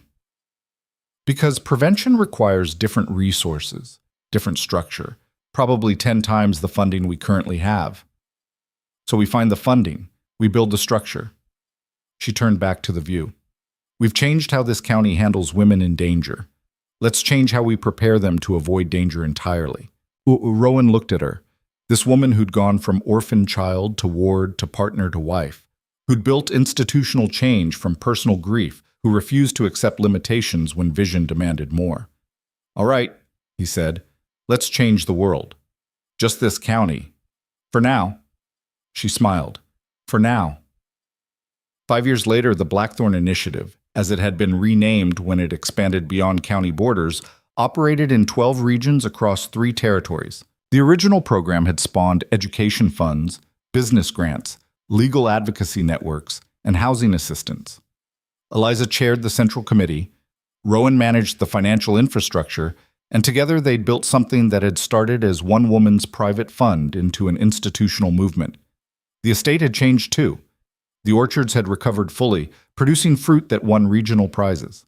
The manor itself had become a training center, young women learning accounting, business management, legal basics, everything Eliza wished she'd known when she was young and vulnerable. Victor Hale had died in prison 2 years into his sentence, some illness that swept through the facility, taking several inmates. Rowan felt nothing when he heard. Eliza had simply nodded and continued her work, the man who'd tried to destroy her reduced to footnote in a story that had moved far beyond his small cruelties. They had no children, had talked about it, considered it, and ultimately decided their energy was better spent on the work they were doing. Plenty of people judged that choice. They'd learned to ignore judgment. On the 10th anniversary of that library conversation, where a 14-year-old Duke had promised a 10-year-old girl she could stay, Rowan found Eliza in that same library, now surrounded by program documents and expansion proposals. Still working? He asked. Always. She looked up, smiled. Just reviewing applications for the scholarship fund. 43 young women applying for educational support this quarter. How many can we fund? All of them, if we shift some resources from the housing budget. That's less utilized this quarter anyway. Then fund them. He sat across from her. You ever think about how different things would be if my father hadn't made me promise to protect you? Every day. I'd probably be married to some merchant, managing household accounts, quietly miserable. Or you'd have found your own path, built something similar without my interference. Maybe, but I like the path we built together. She set down her pen. We did good work, Rowan. We're still doing it. True. But also, we survived. The scandal, the attacks, the county's judgment. We built a life that works despite every prediction that it wouldn't. Despite or because of? Both, probably. She came around the desk, settled into the chair beside him. Thank you. For what? For learning to trust me. For becoming a partner instead of a protector. For not giving up when I was difficult. You're always difficult. I know. That's why the not giving up matters. He pulled her close, this woman who'd been a promise, a responsibility, a partner, a wife, and finally just Eliza, complicated and brilliant, and exactly what he'd needed without knowing it. Outside, the estate continued its rhythms. The orchards grew. The training center taught. The fund helped. All of it built on the foundation of two people who'd learned that real strength came from partnership. That protection meant giving tools instead of removing choices. That love survived when it adapted instead of demanded. The world hadn't changed completely. Women still faced impossible choices. Men still wielded power badly. Systems still failed people who needed them most. But in this corner of that world, in 12 regions where the Blackthorn Initiative operated, things were different. Not perfect, never perfect, but better. Survivable. Offering paths that hadn't existed before. And that, Rowan thought, watching Eliza return to her work with the same focused intensity she brought to everything was enough. Not the grand transformation people wrote about in histories. Just the steady accumulation of individual lives made better. People helped, futures rebuilt, women given the chance to choose differently. Legacy, Eliza had called it. Rowan called it partnership. Both were true. What are you thinking about? Eliza asked, catching him watching. Just that we did all right. Considering where we started, we did better than all right. We built something real. Yes, we did. She smiled, returned to her documents, and Rowan returned to his own work. Two people in a library, building futures one application at a time, proving that sometimes the best protection was simply giving someone the tools to protect themselves. The orchards outside would fruit again in spring. The program would expand to new territories. Life would continue in all its complicated, messy, beautiful ways. And through it all, Rowan and Eliza would be there, partners, equals, proof that when you stopped trying to save people and started trusting them to save themselves, extraordinary things became possible. Not perfect, never smooth, but real and lasting and worth every difficult step it took to build. That was enough. More than enough. It was everything.